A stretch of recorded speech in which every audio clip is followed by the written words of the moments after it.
button. There we go. Hello, everyone. We are actually here. The Indie Council is in session. Welcome. This is the place for the leading voices from across the industry to gather to talk news, titles, and everything indie. I'm your master of ceremonies, Jill Grote, the Indie Informer, and today I am joined by the hostess with the mostest, Jenny Wyndham. Hello. Hello. I got to see like a minute of your lovely face while you introduced Wanderstop. Oh my gosh, It was yes. so good. Thank you. I'm like watching you. I'm like, that's a host right there. You know, that's someone who knows how to like be present in the room. And I just feel like I feel good when you talk. You know what I'm saying, Jenny? Oh my goodness.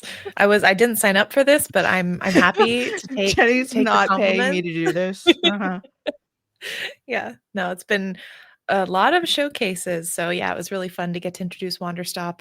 And I'm deep in launch preparations for that right now.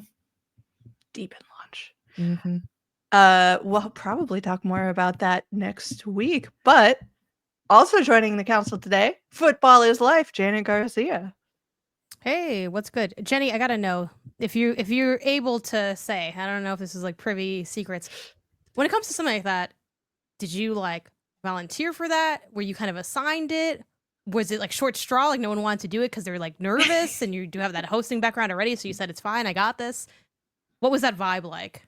Yeah, so it If was you can funny say, if not, because we can just keep I going. think I can say.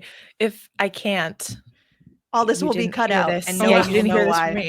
from me. But yeah, they reached out, and originally they were just like, "Hey, we'd love to have you like host this segment." And I said, "Cool, yeah, I'm in." And they said they'd tell me which game I would do later, so I didn't even know I was going to be introducing Wanderstop till after the fact. So I think they interesting. saw who participated and like the games that were participating and tried to like match up people with the games a little bit. So yeah, so that was really funny because they were like, haha, guess what? You're going to actually introduce the game that you're participating and working on. And so I thought that was really fun. Nice. I don't know. I feel like I would have messed with you a little bit and been like, I know. Honestly, I would have been like, give me a horror game. Your rival game. Yeah. Or like, I don't know.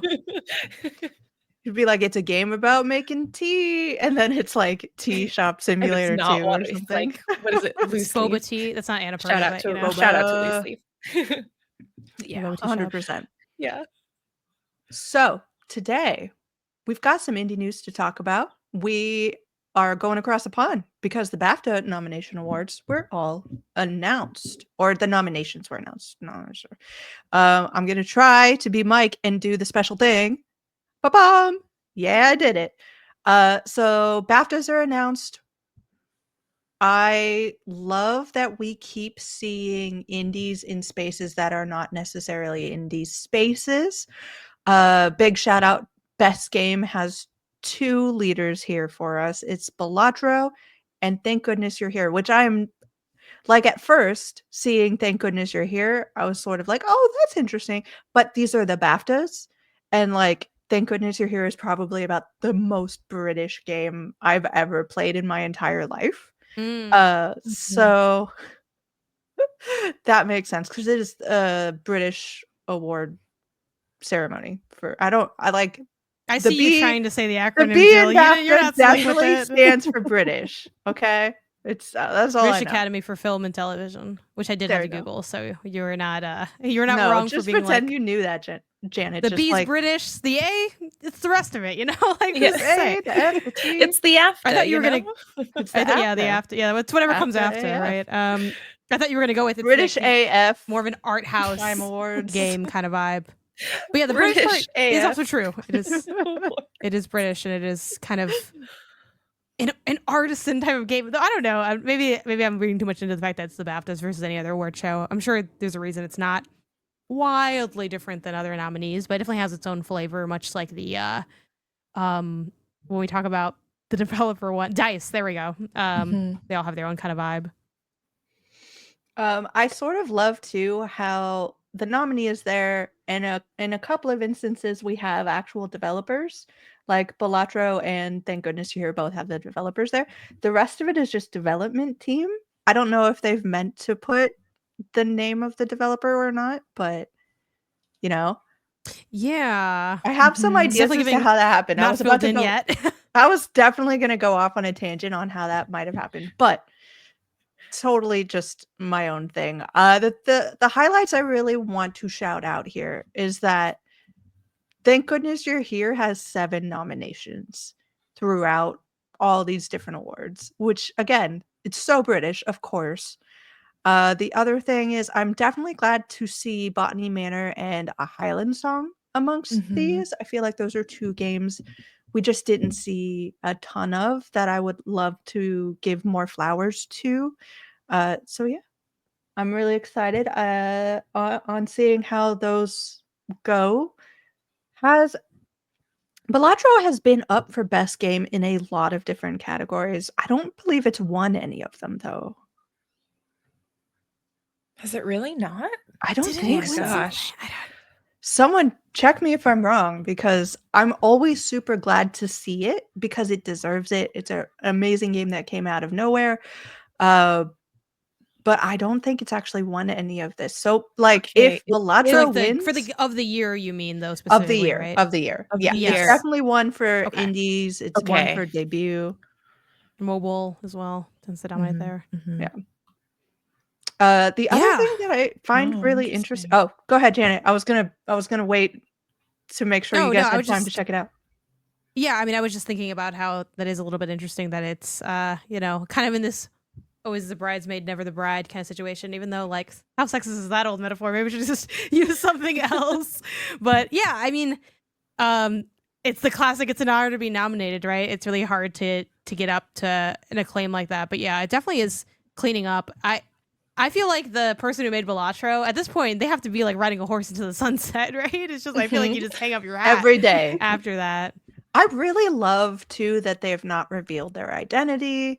Yeah. It's sort of the best of Mhm. both worlds because I've talked to so many developers whose game has sort of ballooned in popularity and fame in a way they weren't expecting, and it was a lot of like there's a lot of fun that comes along with that, but there's also a lot of challenges that come to suddenly Mhm. like when you don't have the systems in place to support you in that situation, where I'm thinking of Flappy Bird in particular because it was such a great case of, Yeah. like, that developer was not prepared and then pulled the game because of it. It's like, "This is not worth it." So I think it helps the game because it's cool and mysterious. So yeah. Sort of the I Daft Punk of the development scene currently. Mhm. It's like, what's a under little that bit. helmet, And then they'll I take the do wish helmet they off and be like, appeared, "Oh, it's just but just with a just a white helmet guy." on. I'm not gonna lie. A big part of me is like, I get if you don't want people to know who you are, but like, I kind of just want you to show up in like a mask everywhere. But that's probably more I obnoxious love than it. just I love saying I that don't want to idea. appear.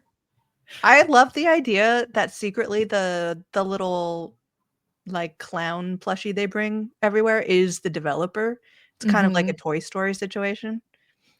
But yeah. Another thing I wanna point out, just because I found it interesting, there is a debut game category, and then there is a new intellectual property category. I don't know what that means. Yeah. How can you not be a debut game and a new intellectual property at the same time? If you're I think they just mean like if you're a developer who's made a game since, but then has launched a game that's set not a sequel. I think that's Interesting. just Mhm. probably what they mean. So like if like they have Animal Well in here for a new IP, if Billy Basso makes, you know, the 52 Skidoo next, and it's like it's a walking sim. It's like that's a new IP. I Yeah. think that's all it means. Mhm. Okay. So yeah, everybody keep an eye out on that. I am Which one Go thing I ahead. will say, I think that's kind of nice because I think one thing that we talk about a lot in the games industry, especially when we broaden it outside of the indie scene, a lot of the not complaints, but I think we all get a little bit not bummed out, but just kind of like it's expected, right? It's for something like again in the AAA scene, God of War 2018. Well, I'm guessing Ragnarok's going to be good, and it's kind of a known quantity. So I think definitely for not as much of a problem in the indie scene of just hit sequel after hit sequel, but it is nice to I think honor people, forging new ground with an IP. Mhm. Yeah. Uh, and then moving on to something a little closer to home, the 6-1 Indie team is writing and directing the Humble Games Showcase, which is happening next week, March 12th at 9 a.m. Pacific. I can't believe it's March already. Like, I'm still in February, which I'm not happy about because I don't like February. February is the worst month.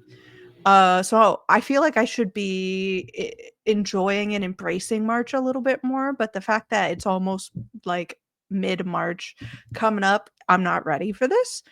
But that's going to be an amazing show. Some of the things, like, it's just sort of the announcement that it's happening, but some of the things that we know are going to be there at this moment. Billy Bust Up, Threads of Time, Monaco 2, and we're also promised 2 world premieres. Heck yeah. So great for the 6-1 Indie team. That's maybe why Mike isn't here. Who knows? He's so busy. He's just swirling up wind with all the things that he's doing. Mike is the cause of the tornado he's the cause warnings. Of the tornadoes. Yeah. Y'all can go He wants to check stay him at the out. content farm for a while. Yeah. He's having a lot of fun up there. Free range content farm. He's just running and he's having a blast. I think it is interesting to me that world premiere has become such a pervasive kind of terminology for showcases now, whereas the Game Awards seems to be walking away from it, even though they started it. They've introduced this, they've injected this virus into our systems, and now they're just like washing their hands of it. Walk away. We aren't saying world premiere anymore. But everyone else is. Do you feel like have you thought about as to like why that may be the case? I think okay. Well, I had an immediate thought, but then I looked at Jenny's face and it looked like she knew something. I don't know. I don't know. I don't know. Maybe Jenny is going to tell me wrong. I feel like the world premiere memes were so like prevalent that they wanted to walk away from that because they don't want that to be associated with their brand. But I don't know, lean into it. Y'all created this monstrosity that we can't hold on to anymore. So, But Jenny, do you have a theory on that? Do I have a theory? I mean, honestly, I think it's really. Well, you act like you didn't have a theory. No, yeah, you were just like chill. I swear I didn't. I thought it was really interesting because I hadn't even thought about that until Jill brought it up as a thing that like Game Awards used to do, and they are moving away. I do think they're like Game Awards as a whole, I think has ups and downs in terms of setting expectations, finding proper ways to meet them. And I think like the world premiere phrase is just another way that they have perhaps like, what is the phrase, like stepped on toes, like shot themselves in the foot. Stepped in a rake.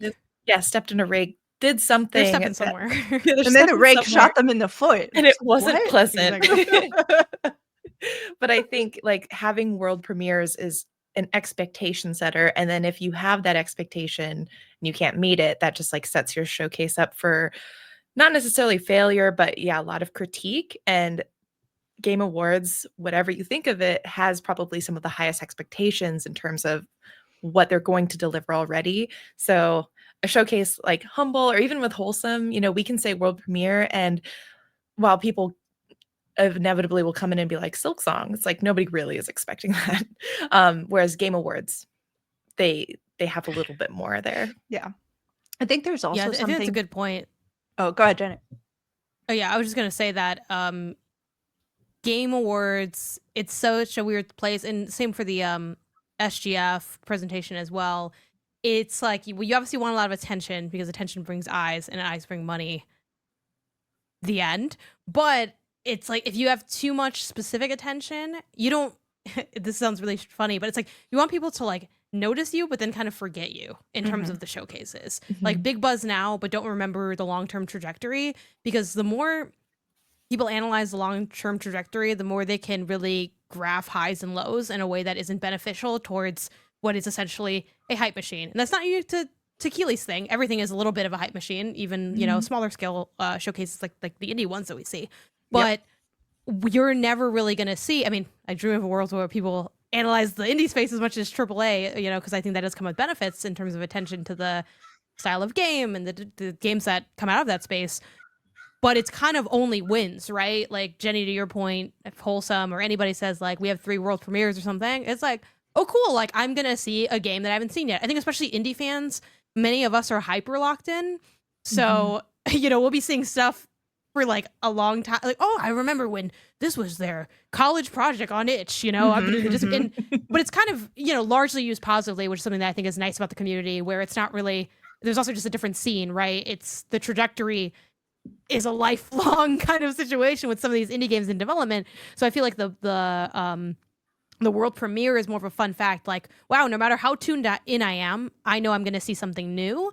Versus, I think with TGA or any of Keeley's productions, if you start leaning too much into that world premiere, that's really easy to keep track of. Be like, oh, well, last year they had 4. This year they have 3. Well, last time when they said it was world premiere, it was that one thing that was clearly an ad. Oh, okay, well, this, you know, there's, if you have too much attention, people will think a little too much, and thinking can lead to critique, and critique isn't good for a hype machine. And I think that's kind of where it all ends up. I think there's also something interesting to be said about the politics of display and showcases on the indie side, where it is trying to choke me to death. It is interesting to see this wording used in indie showcases as a sort of mantle of, like, legitimacy, because it is the way that the big showcases work. So you're seeing kind of taking on that form, so that it's like, look, we're real showcases. We also have world premieres. I think that is particularly, like, poignant for the indie scene being a place where still, even though the popularity is rising and you can't get away from indie games at this point, and we're going to talk about indie games, and, you know, as much as I love them, like, there are still people out there easily, and people in this industry even, that think indie games are lesser, that are not real games. Like, I've definitely heard people be like, okay, we've talked about the indies, let's talk about the real games now. And I'm like, I will murder you for just saying that. Like, but, like, that is a real bias, whether people know it or not. I've seen people kind of lean towards that, even if they're not thinking about it, or they're trying to be indie positive. So just have, like, being able to deep dive into the world premiere. I'm like, I need to do a whole article on the history of world premiere and how it's happened. But no, let's not do that. Let's not think about that. But yeah, go watch the Humble Games Showcase next week, March 12th, 9 a.m. and give 6-1 Indie a little shout out. Be like, you guys are doing great. Speaking of things doing great, let's head over to the topic of the show. The event season beginning. I was, as everyone else, last week, heavily involved in Steam Next Fest and participating in it and getting in the weeds, seeing what things are going on there. And it led me to a sort of kind of thought rabbit hole where I was thinking about how the event season is about to start. Typically, the event season starts in spring with GDC, is usually how I think about it. And for anybody who doesn't know, the games event season, it's sort of like the social season of, like, you know, like, we all step out of our boxes, you know, of the remote work, and we're, you know, we shake a hand, and then you promptly sanitize the hand because you're still afraid of to catch COVID. You know, get your masks on. But everybody. It's a thrill. I know it sounds very depressing, but this is actually the highlight of our years, is going to events and getting to feel like you put all the good parts of the job into a compressor, and some of the bad parts of the job, depending on what you're doing there. You know, obviously people are working very hard, whether they're on the, you know, development PR side or on the cover side. At times, you know, workloads can vary for sure, but it's an extreme. You know, it's like any festival. Have you ever gone to, like, a festival? It's like that, but for work. But you like the work. Yeah. So it's nice. And it's like the entire season starting off usually with GDC and going into like PAX's Summer Game Fest. Like, you basically, if you are a creator who is interested in going to these things, which I highly recommend if you are a creator and you have the ability to do that, whether or not you have that ability is a whole nother topic.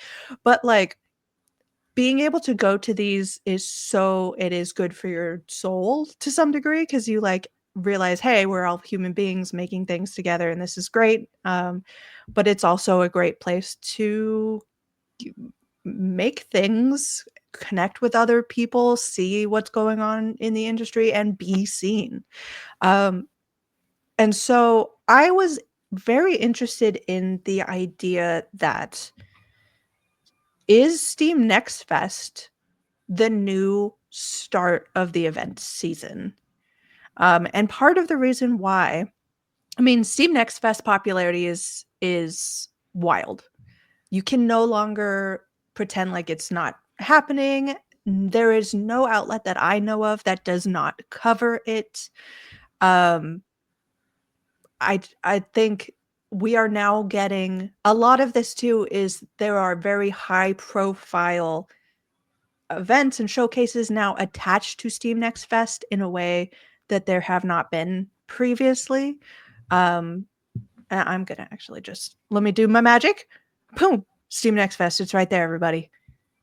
So the big ones that happened this year in particular are going to be the same day that February 24th, the Steam Next Fest kicked off. We have the Annapurna Showcase and the ID at Xbox Showcase as part of IGN's Fan Fest, which is continuing on. So, like, not only do you have the showcases, but you have festivals beginning to appear. And before I jump into what these had and what began, do y'all want to just have your initial thoughts on like the event season, gaming event season, and whether or not Steam Next Fest is changing that up a little bit?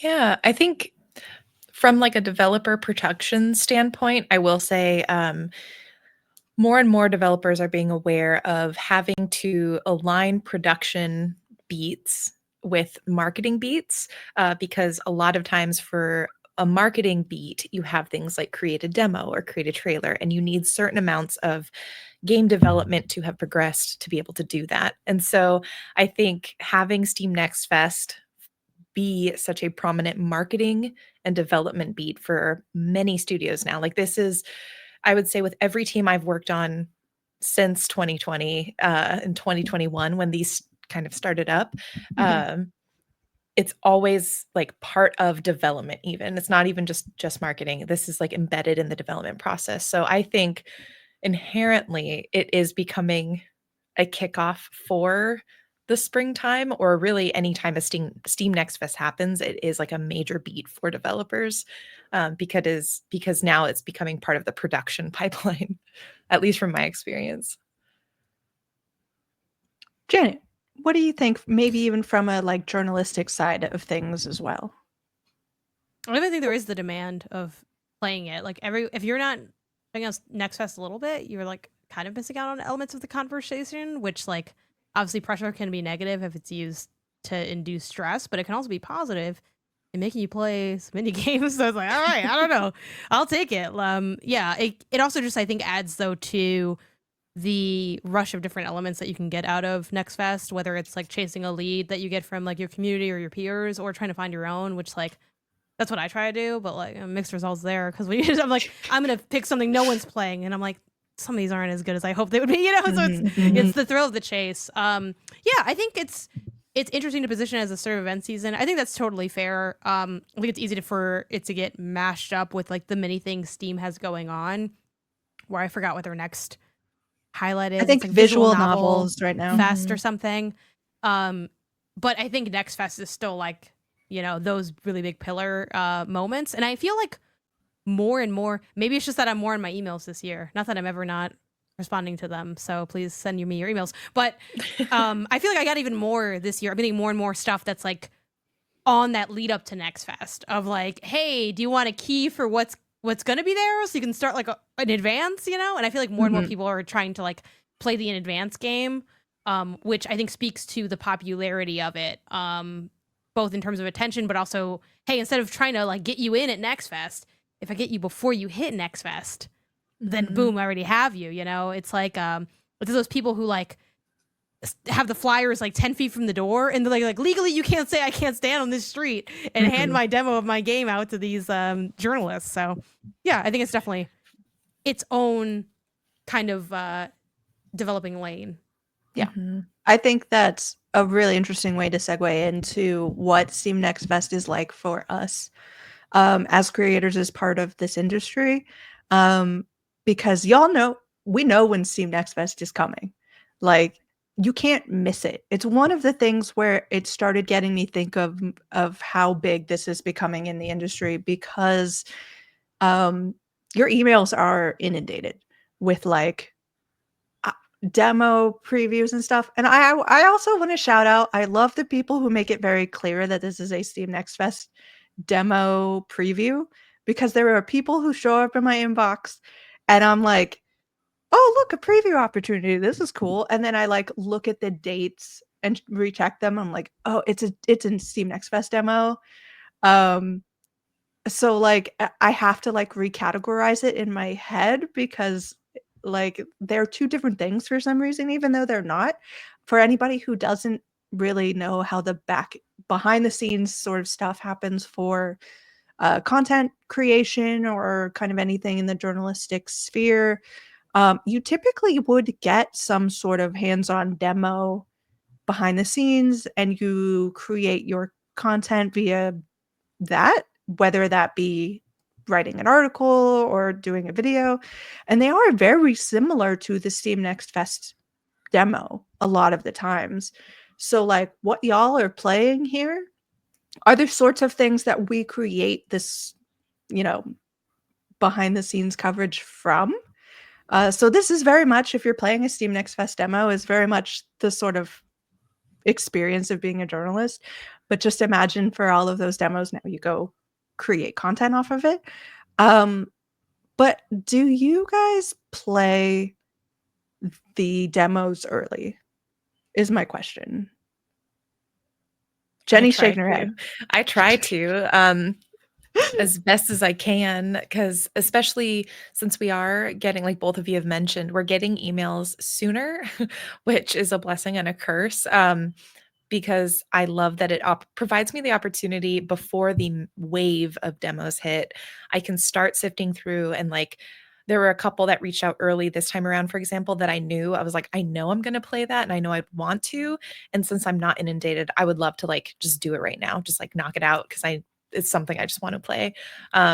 Because my favorite part of Next Fest is trying to sift through the stuff that's already known and like find some of the more hidden gems that I hadn't heard of yet. And so if especially there's stuff that I can knock out first, that's always good, because it leaves me time to really dig and like maybe have a few misses and not feel too bad about it, you know? So yeah, I'll definitely play them early. Yeah, at this exact moment, I don't play them early, only because I don't have like a formal written coverage plan. I think if I ever evolve to doing some type of writing, which is, it's so tough, Jill. I'm curious how you even manage that. There's different approaches for it. You can obviously just try to like surface a couple good ones. But again, I really like taste testing. So I'm like, maybe I should just throw up something really like small. But then I also don't, it's kind of weird because the demos can be so quick. And I'm like, well, what do I really know about this game? It's like, it seems cool. Like, you know, it's like, it's tough. You know, you have to kind of pick one. Do you want breadth or depth? You're not going to get both, just in general. Maybe you can get both on like some, if you pick like, oh, these are 3 ones I'm really going to go all in on. But yeah, so far the only thing I've really done for coverage for Next Fest is like a year or two ago, I did like a huge, like, I don't know, 8+ hour stream of just playing the games. This year I was more low key, but I kind of stepped it back up again and did a stream of just like, you know what? Let me check this, like a stream of my own. I did one with MinMax also, but I'm like, let me check out some more of these games and see what I can find out here in preparation for this podcast. But yeah, that's mostly where I lie. And yeah, same as Jenny, where it's like, there's the easy wins of it's on my wish list. It's been heavily marketed. I like know maybe the team, you know what I mean? Like, it's like, okay, I kind of know this is going to be good, or I know I'm interested. Demos are also in a weird spot for like Next Fest specifically because they can be the same as previewing a game, but they're not necessarily the same. So it's also this thing of when's it coming out? Do I just want to kind of play the full build in lieu of playing just the demo? So I'd much rather get a taste of something I may have never seen and may never see again than get an early look at something that I'm like really committed to. Like, I don't know, for instance, if they had a sequel to that, like Lake or something, if they came out with Lake 2 and there was a demo, it's like, well, I could play that. It's not uninteresting. I like that first game, but it's like, it's not as exciting to me as trying to find new things to keep an eye out for. Right.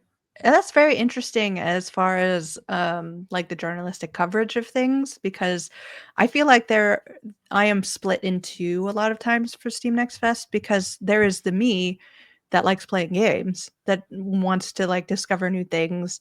But there's the journalistic side of me that's like, if there were Lake 2, let's say, happening, I would want people to know about it. So I want people to be like excited and see me excited about it and get into that. I've very specifically had someone close to me reach out, which happens a lot actually, be like, hey, what are the indies to play? And I'm like, here's the list of like top down, like you don't want to miss these kinds of things. Wanderstop being one of them, who had Wanderstop having a demo out. And they were immediately like, I'm not going to play Wanderstop because it's coming out next week and I'm so invested already that I don't want to play it at Next Fest. And I feel like I do that a lot. Like there was a new demo out for, I think, Blueprints, that I was like, I'm just not downloading that because I've played it on stream before, but also I feel like it is such a like high profile known quantity that I just don't I don't want to double dip, I guess, and like give time for other things I haven't played. If Next Fest was a store, it's like I don't want the thing behind the register. I want like that bin of loose DS cartridges. Let me dig through that. Find something. Might not even work. That's fine. We'll move on to the next thing. Like, that's where but yeah, I think from a journalistic standpoint, the sort of not more helpful thing, but like it's better to have something a little bit more fleshed out. So you do end up then seeing a lot of articles that do end up, no shade, becoming kind of the same, where it's like the best demos, the game that already was heavily marketed, other game that everyone agreed, like it ends up being a lot of the same stuff. So my solution is like, my article's not the same because it doesn't exist. I just didn't write anything. Ooh, just don't write anymore. Yeah, that's subversive. Yeah, what? Exactly. Yeah, the subversion is just not writing anything at all. Maybe one day I'll do like a wild taste test thing, but it's like, again, those might not amount to anything. So I feel like it's more of a personal. It's like it's like a future professional undertaking, but it starts on like a small personal scale for me of just like, what should I have an eye out for? My eye is not always right as anyone's, you're like, this looks good, then you're like, oh, it wasn't, or like, oh, I wasn't sure, oh, it was good, you never know where it's gonna go.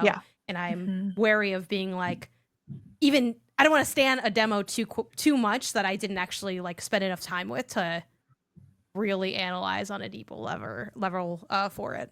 Yeah, I think there's also like when you hit it really big with a demo you haven't really heard much about and isn't marketed, you hit really big, because like that's exactly what happened with me with Baladro. Like, it was in the Steam Next Fest before it launched. I played it. I'm like, oh, this is gonna be big. This deserves to be big. And then we're rooting for it in the BAFTAs. Like sometimes that's how it works. That's the cloud I dream of. So it's like I'm not gonna get that with thing you already know. Right. But I think also I don't tend to play them ahead of time. More and more, I'm trying to do a split of like, on the week of Steam Next Fest, I am attempting to play them, like, because I think the medium of writing is so great because you can be expressive, you can explain how you feel about things.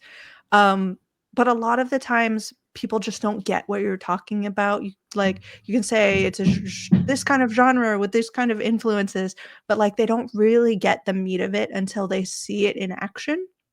And I think demos allow for people to really see it, and you don't even need to necessarily play it for yourself for some of these games.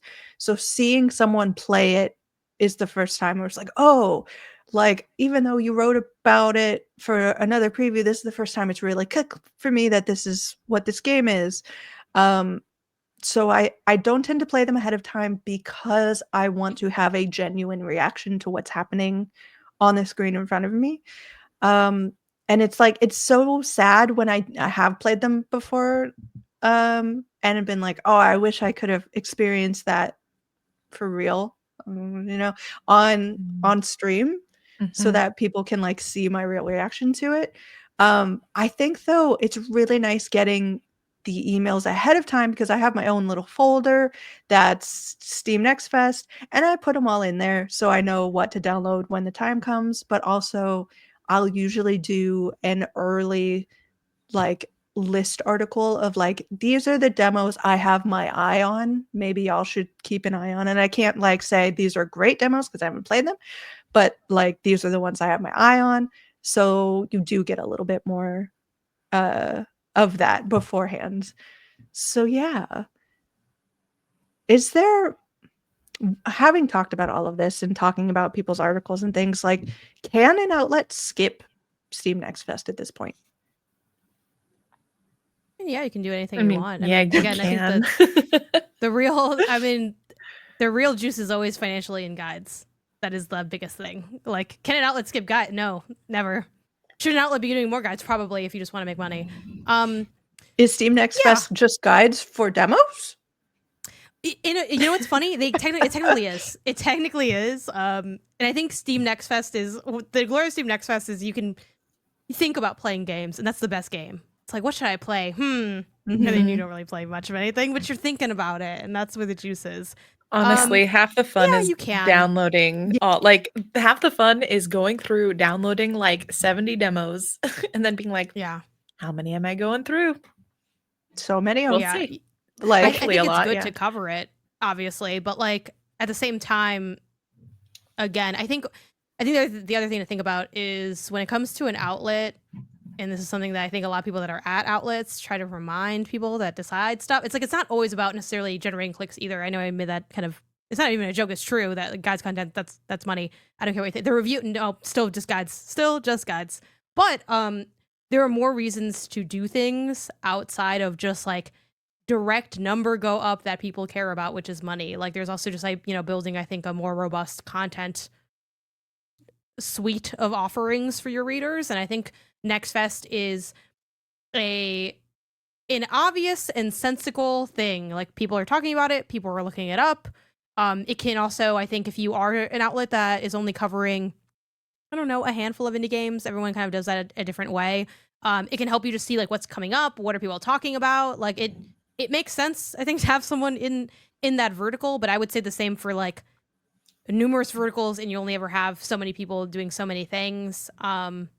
But yeah, I mean, it's beneficial for like the culture, even if it's not necessarily, again, directly having an impact on the bottom line. But I think if you're only focused on the bottom line, you will kind of burn out in investing too much on one thing and losing sight of other things that bring value in different ways. Yeah. I mean, there's such an interesting point about Steam Next Fest being basically an indie festival. It is not necessarily marketed that way. It could always be open for AAAs to do demos, but so far, and it seems like as far as I can see in the future, like it is a predominantly indie space, which speaks to such a cool wave of the fact that there is an indie like event that is happening that cannot be skipped by any outlet out there, essentially. That is like, it would be foolish to skip Steam Next Fest. And I love that. I don't really have like a deep analytical thought about that, but just the fact that this is reality, that outlets are out there really paying attention to Steam Next Fest and these indies get that chance, like, is so fantastic. So I do want to jump into what changes are happening, and part of that being the showcases that are attached to this. Let's talk about Annapurna. because there's some things to talk about here. First of all, Annapurna puts on a great show. Like, it's polished. All of the games are interesting. They have diversity to them that makes the showcases really fun to watch because you're getting different things. This particular showcase it has a lot of baggage to it because this is the first showcase since the staff walkout. Which a lot of people who are plugged into the indie scene understand. But just to explain a little bit, I have an article from the amazing Rebecca Valentine about what is happening behind the scenes at Annapurna during this time. This was September of last year. A lot of politics, and it really goes into a lot of it. And I'm going to put that link in the description so y'all can read it yourselves because there's a lot going on there. There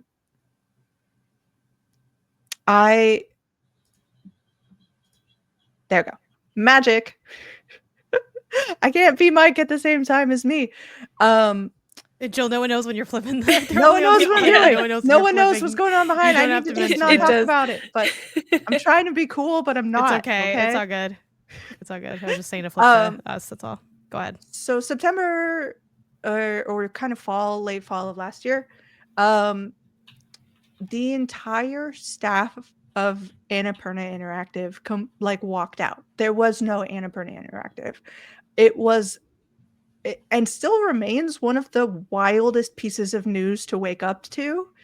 A lot of it was internal politics. People were pushing it in ways that people behind the scenes didn't like. Some of the managerial staff, which had the support of the rest of the staff, were being kind of pushed out. So everyone got fed up and was just like, we're out of here. There was a time period where we had no idea what was going to happen with Annapurna Interactive. They had all of these projects in the works that we knew about that for now just didn't have support. Shout out to Pop Agenda, who really stepped in and has done a lot of legwork for a lot of the events that are now happening, getting things put together and scheduled. Cheers to them. They're doing great.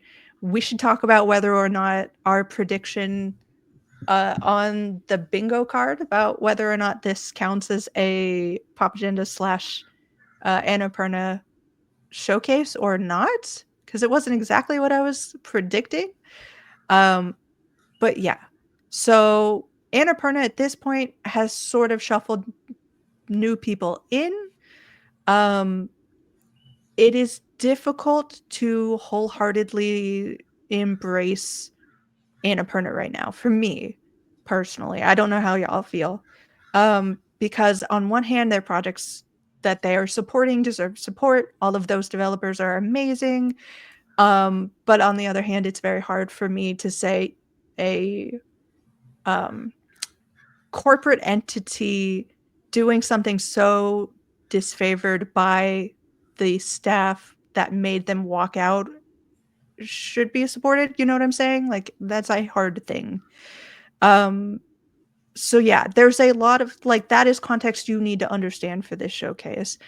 And then you understand the showcase also had a very interesting lineup in the fact that they were all projects that we knew about. Like, there was nothing. The closest that they tiptoed to actually getting to a new thing was saying Geometric was working on something, and these are the creators behind Cocoon. And that's a really cool thing. That's a cool announcement. But at the same time, getting that announcement and being like, there's more news coming on that later at some point.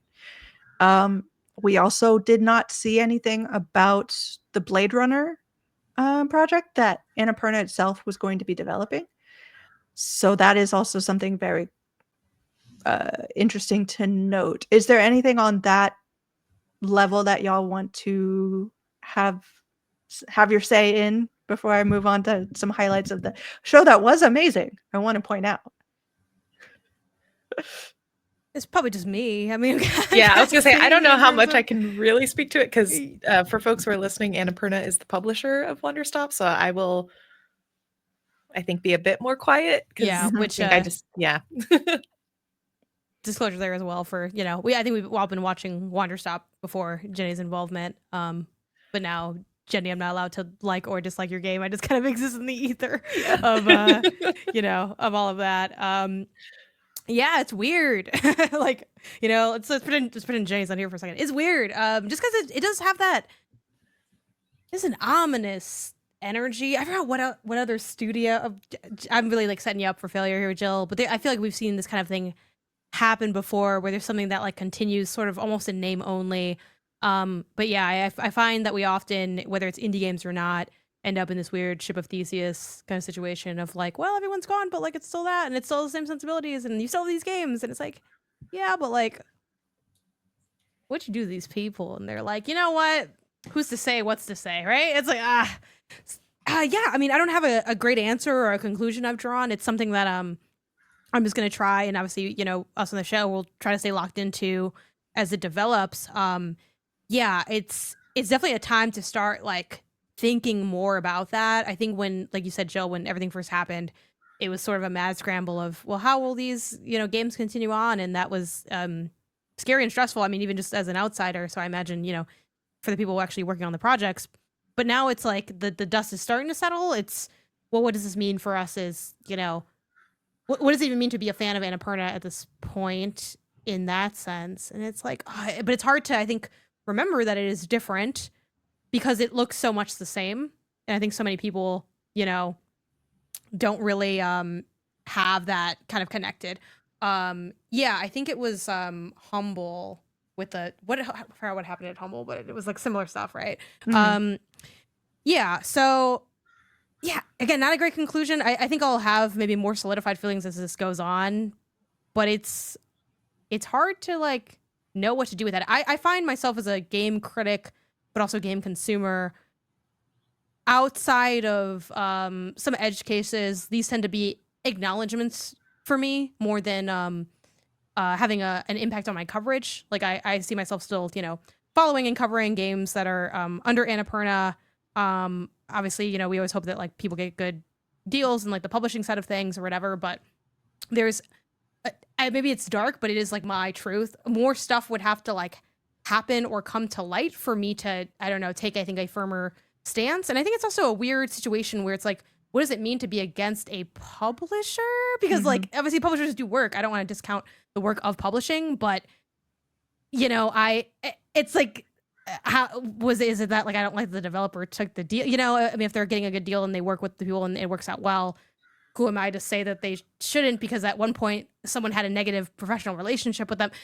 I think it just becomes really convoluted in that sense. And again, with the huge change internally, it's like, am I almost mad about something that was before? Maybe the time to be mad was the time I didn't know to be mad, and now that time is over. So it's just a weird situation. But yeah, that's where I land basically.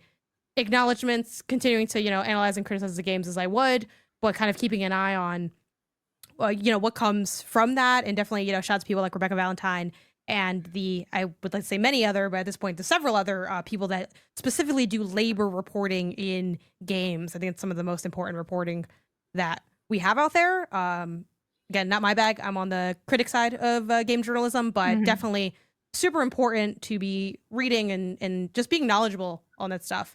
I think is really important for our job so that we can be, talking about things with a fuller insight into them outside of, was this game fun? Which is like my favorite thing to do. Was this game fun? But a lot more goes into the conversations and the thought than just that aspect. Yeah, 100%. And also, while keeping that in mind, it's a balance for me of like, you want that, but also like the developers are great and they had no idea that this was coming. And in a lot of cases, had no idea that there was trouble brewing at all. So yeah, we want to celebrate that. And part of celebrating that, I want to shout out some of my favorite things that actually appeared here. Of course, we like Wonderstop. Wonderstop is amazing, and we just like making Jenny kind of blush a little bit. So it's coming March 11th, but it is also now coming to Xbox when it hits, which is really cool. It was a new platform jumping up there. I think the big one for me, and I've written it somewhere and I can't find it.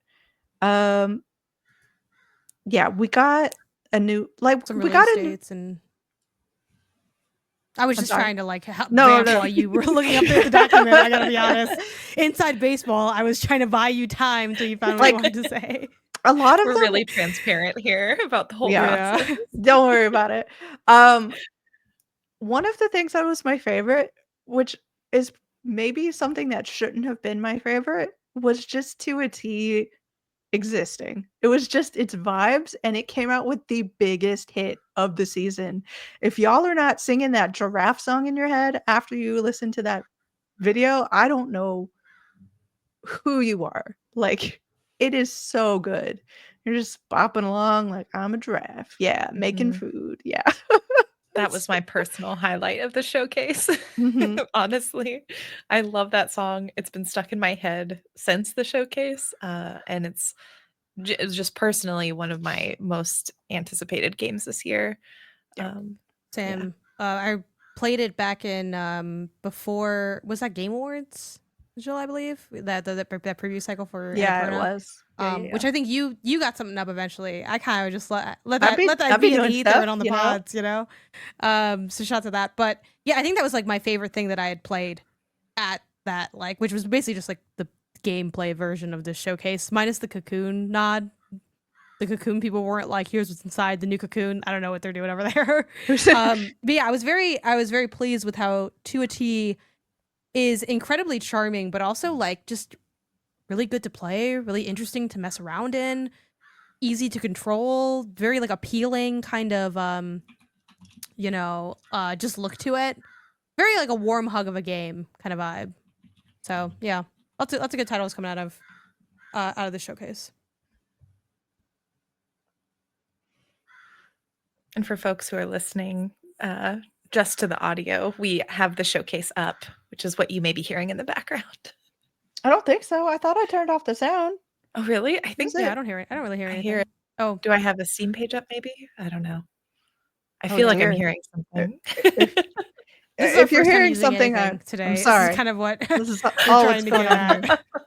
First day on Earth. Been working remote since COVID. Just still kind of figuring we're like 2 seconds away from really getting all the parts working here. But yeah, it was a great show. I don't think we got a While ton this ad of plays on the news. I love if you need chairs, get chairs. You know, be yeah, kind of see ergonomic. what Jill's algorithm has going on. You know, Mhm. I need chairs. Got back problems. You know what I'm saying? I'm very interested in the fact that the majority of the games, or probably, yeah, the majority of the games shown here also were like, hey, we have a demo in Steam Next Fest. So it was really tied to Steam Next Fest. So I think this is the first time I've seen that sort of connection. And I think that's a trend that's going to continue going forward. So again, going back to the topic that I kind of introduced, I believe next year we're going to see more and more of this, and it's going to become more the beginning of game events and the game events season with things going on. But the other thing that jumped out to me, if I can actually change this, hello everyone, is that we also got an ID at Xbox Showcase, which I was not expecting. It was very much a surprise for me. IGN Fan Fest again. This is how it kicked off, which is again very cool, because IGN showcasing indies means that more people are going to see them. The biggest highlights for me for this particular showcase, that's going to be blueprints. So let's do sharing tabs because I'm so into blueprints right now. I didn't check out the demo on Steam Next Fest because I already know I'm in. But it is coming April 10th, and it's also coming with Game Pass. And there were a lot of really cool games that were like, and it's coming to Game Pass day of, which I am watching this. You can't help but wonder how this, like, I don't know if it's just me or being in this industry, but like trying to figure out how the strings behind the scenes are pulled and what decisions are made. Oh, Okay, now I can hear it. So there you go. Sounds off. Don't worry about it. Is really interesting because I feel like I keep seeing a lot of these games that we are championing coming to Game Pass and getting on there, and I'm like, it's me. It's got to be us, right? It's us. Like, it's part of our mission, right? Of like shouting out these games and it's actually working and feeling like you're part of what's happening. But also, it's probably just that that's the zeitgeist, the games that are out and about. So like, yeah, like we signed that deal way before you said anything. I gotta be yeah, honest. they're like, yeah, we had this on. It all does kind of play into it. I mean, there's a reason that the games that we see here, I would say like maybe 2/3, are pretty known. They're not like S tier known, like how why am I Cocoon, for instance. It's like, oh, like that was so big. It was like a Keeley stuff. It was everywhere, whatever. But like Buckshot Roulette, that's like a regular cut for us, but like a deep cut if you're not as in deep. So it's in, I think, kind of a little bit of a sweet spot, because obviously, like, yeah, it'd be great for them to, like, I don't know, call their shot and like bring up this incredible game that somehow no one has heard of, but that has gotten this far along into being, you know. But the reality is that probably wouldn't necessarily end up happening, like, especially with the indie space is still very much dominated by PC first. Sometimes you get some simultaneous console releases, but not that often. So, you know, I think it makes sense, the kind of the suite of titles we're seeing here. And it's nice that there's like a little bit of a mix, though. I don't know, maybe like I wasn't locked in on Hotel Barcelona. Maybe I'm just sleeping. You can let me know if I'm sleeping on Hotel Barcelona. But I feel like, okay, that's one where it's like, oh, I wasn't as like familiar with that. And I think having a little bit of a mix of that is heartening, that it is a little bit more beyond the first indie game you can name from this set of time, which again, those games deserve love too. I never want to, you know, be of the mind of you're now popular enough that goodbye, I'm never going to speak highly of you again. Those are really incredible titles. So yeah, solid lineup here. Oh yeah, Waxhead I was really excited about. I think I was pleasantly surprised by that one. Yeah, Is this game out already somewhere, Waxheads, or is it still not out? No, it's still coming. Okay. We've seen it in a couple of I didn't demos. miss it yet, because I've been watching it forever, and I'm like, I gotta play this. It's been on the horizon forever. So I'm really glad to see that it's got some kind of release window, because it's been, you know, one of those games where you've heard about it for so long and then it kind of disappeared. I'm like, I really wanted to show up. Yeah, Widow coming to Xbox. Yeah, I'm so excited. We're all excited for that. That is like one of my ones to watch. Like, I think that game, I don't want to be too like over the top, but genuinely I think that game is like kind of incredible. Yeah, like demoing that at PAX like a year or something ago, it was like, holy cow. Which I think sounds a little goofy when you look at the gameplay just being like placing objects, but like when you place those objects, like it's like well made. It's like not this. It's this very different genre, but like, you know how Tiny Glade has the like tactile nature of the like procedural sim toy box design perfected. This is that, but like a little bit more on rails puzzle. So it's one of my most anticipated games this year as well. I was super pleased by Outbound. Yes. Admittedly, I would be playing that probably on PC, just because I prefer, especially with like open world co-op type games, that's like a PC location for me. But I'm really happy to see them get placement and, you know, release on Xbox as well. Outbound, I think, announced they had like 100,000 wish lists or something, like something big. Yeah. Make it 100,001, because I'm gonna add that to there. I think we're also starting to see a new trend, potentially. Not new in that, again, I know people have made games like this. Let me know what games you like of this ilk. But with Outbound, and also we have like Camper Make It a Home coming up. Yes. I might have butchered that name slightly. Are we entering our van era? Is because no one can afford houses, so they're like, what's that feels more realistic? We all saw it on the YouTube channels. We were like, we see it on YouTube. We can't afford to do even that, so we're going to make a game about it, and we can do it in games now. Yeah, love it. Honestly, yeah, I think this is going to be the new wave. Mhm. You know, and we had 'Cause like we a already year have, ago. like, I think it's still Fruit Bus, which is like a food truck, so it's Food like truck. close enough. yeah. Is that out already, Fruit Bus? Yes, it Yeah. is.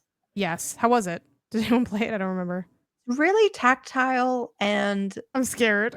There was a silence when I asked. it's okay not if my it's not that favorite. good. I'm It's just not my favorite, no. but it's really That's a bummer because cool. Yeah. it looks so cool. Like, No, there's if we're nothing doing bad to say confessions, about it. Yeah. if we're I doing think it's confessions, that's how I felt about Cozy Caravan, Okay. where I'm like, okay. there's a Mhm. good game in here, but not, you know what I mean? Like it didn't feel Yeah. quite there for me. But that also has Yeah. I bring it up because it also has a van, so I feel like the van kind of started like Van last connection. spring, It's all happening. and now yeah, like tell me about your Cozy van game because it's really starting to hit. And I keep trying them. I'm drawn to the van. I gotta admit, Mhm. the van is compelling. Yeah. The other big one for me specifically, I popped off for is Echo Weaver. This is not a surprise. Echo Weaver yeah. has had Xbox backing, not like financially as far as I know, but like Xbox has had their eye on this. So I'm not surprised to see it in Game Pass. I would have loved to have gotten a release date. Someone give me a release date for this game. I love Echo Weaver so much. Yeah, you were really into it when you previewed it Yeah. last year. Did you see? Last year before, or something like that. Time. Who knows what that is? Mhm. So really excited to see that. But yeah, I think as far as it's funny because like the showcase itself was perhaps not as polished as Annapurna's, but because there were more things that I was not prepared for, we also got a lot more announcement. We got launching early access for 33 Immortals. Like Balatro got friends everywhere. It's wild to see how many Mhm. things are coming to Balatro. This was a more perhaps exciting show. So go check that out. That's a cool show.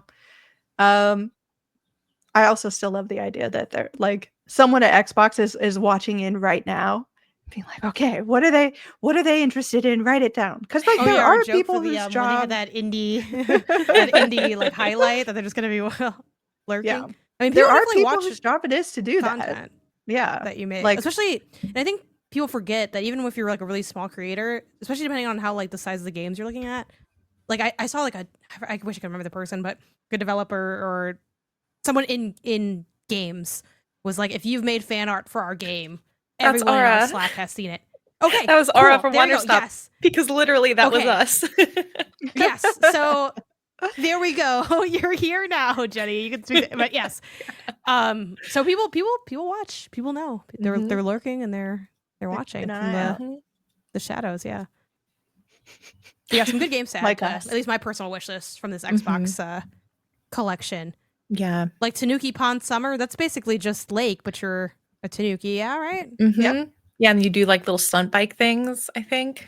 I'm very excited for that one. It just looks so cute. It looks It's like adorable. I'm not gonna not play it at all. Yeah. Yeah. this is Especially an because I automatic normally try. don't like bike games.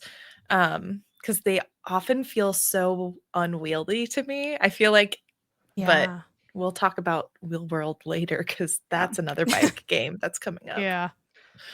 The bike also is coming back. Is it because we It can't afford is. cars? Again, this is all back to like the We're all recession game coping. development is Yeah. really starting to hit. Okay. Ugh. Well, I'm excited for that. Before we head off the topic, let's try, if we can, to figure out what the Indie Council, not Indie Farmer, that's me. Indie Yeah, I Council's caught that. top 10. Thank you. I try not to, but it's like when you say these things over and over again, they sometimes they interchange. We're legally distinct Indian horror. It's okay. Very, I very understand. legally distinct. I've had people think that it is an Indie Informer property. It is not, by the way. In case anybody is interested, the Indie Council is a very separate thing that belongs to everybody that hosts. So, top 10 summer Steam Next Fest. Gosh, I can't even say anything right now. Steam Next Fest it's all demos. good. Next Fest. This was a I'm not gonna lie, this was a tough run for me because I said I want to go in the weeds, and I came back up with some stuff, Okay, but nothing okay. that I did not have my world lit on fire the way I did years ago when I played Rusted Moss at an X Fest. I feel like that was my win. Which Rusted Moss, I'm sorry, I did not get back to finish you, but you seem awesome. And every now and then someone writes about you, and I say I agree, and I share the post. Yeah. Yeah, I guess I'll start with one of mine. Cloudy and Stormy Pawtastic Adventure. Now, before you dismiss, yeah, like hit me with this sounds like a fake game name that I make up when I can't think of a name of an indie game. But it was honestly super solid. It is a platformer. Admittedly, when I started playing it, I was not completely won over. I kind of felt a little neutral on it. But the more I played it, the more I felt like its personality started to shine through. I think it is, well, first of all, the art was incredible, very lovely, nostalgic, almost like GBA vibe design to it. But it also has a fun suite of abilities. I think the only thing that's not necessarily a ding, but something to be aware of, it's a bit more slow paced of a platformer. And admittedly, I like to lean a little bit quicker and zippier. I just feel like you need a certain amount of zip for me to really feel like I'm having fun jumping around. But I think what they do with general level design, exploration, and also just kind of cute nods within the genre, like when you end a level.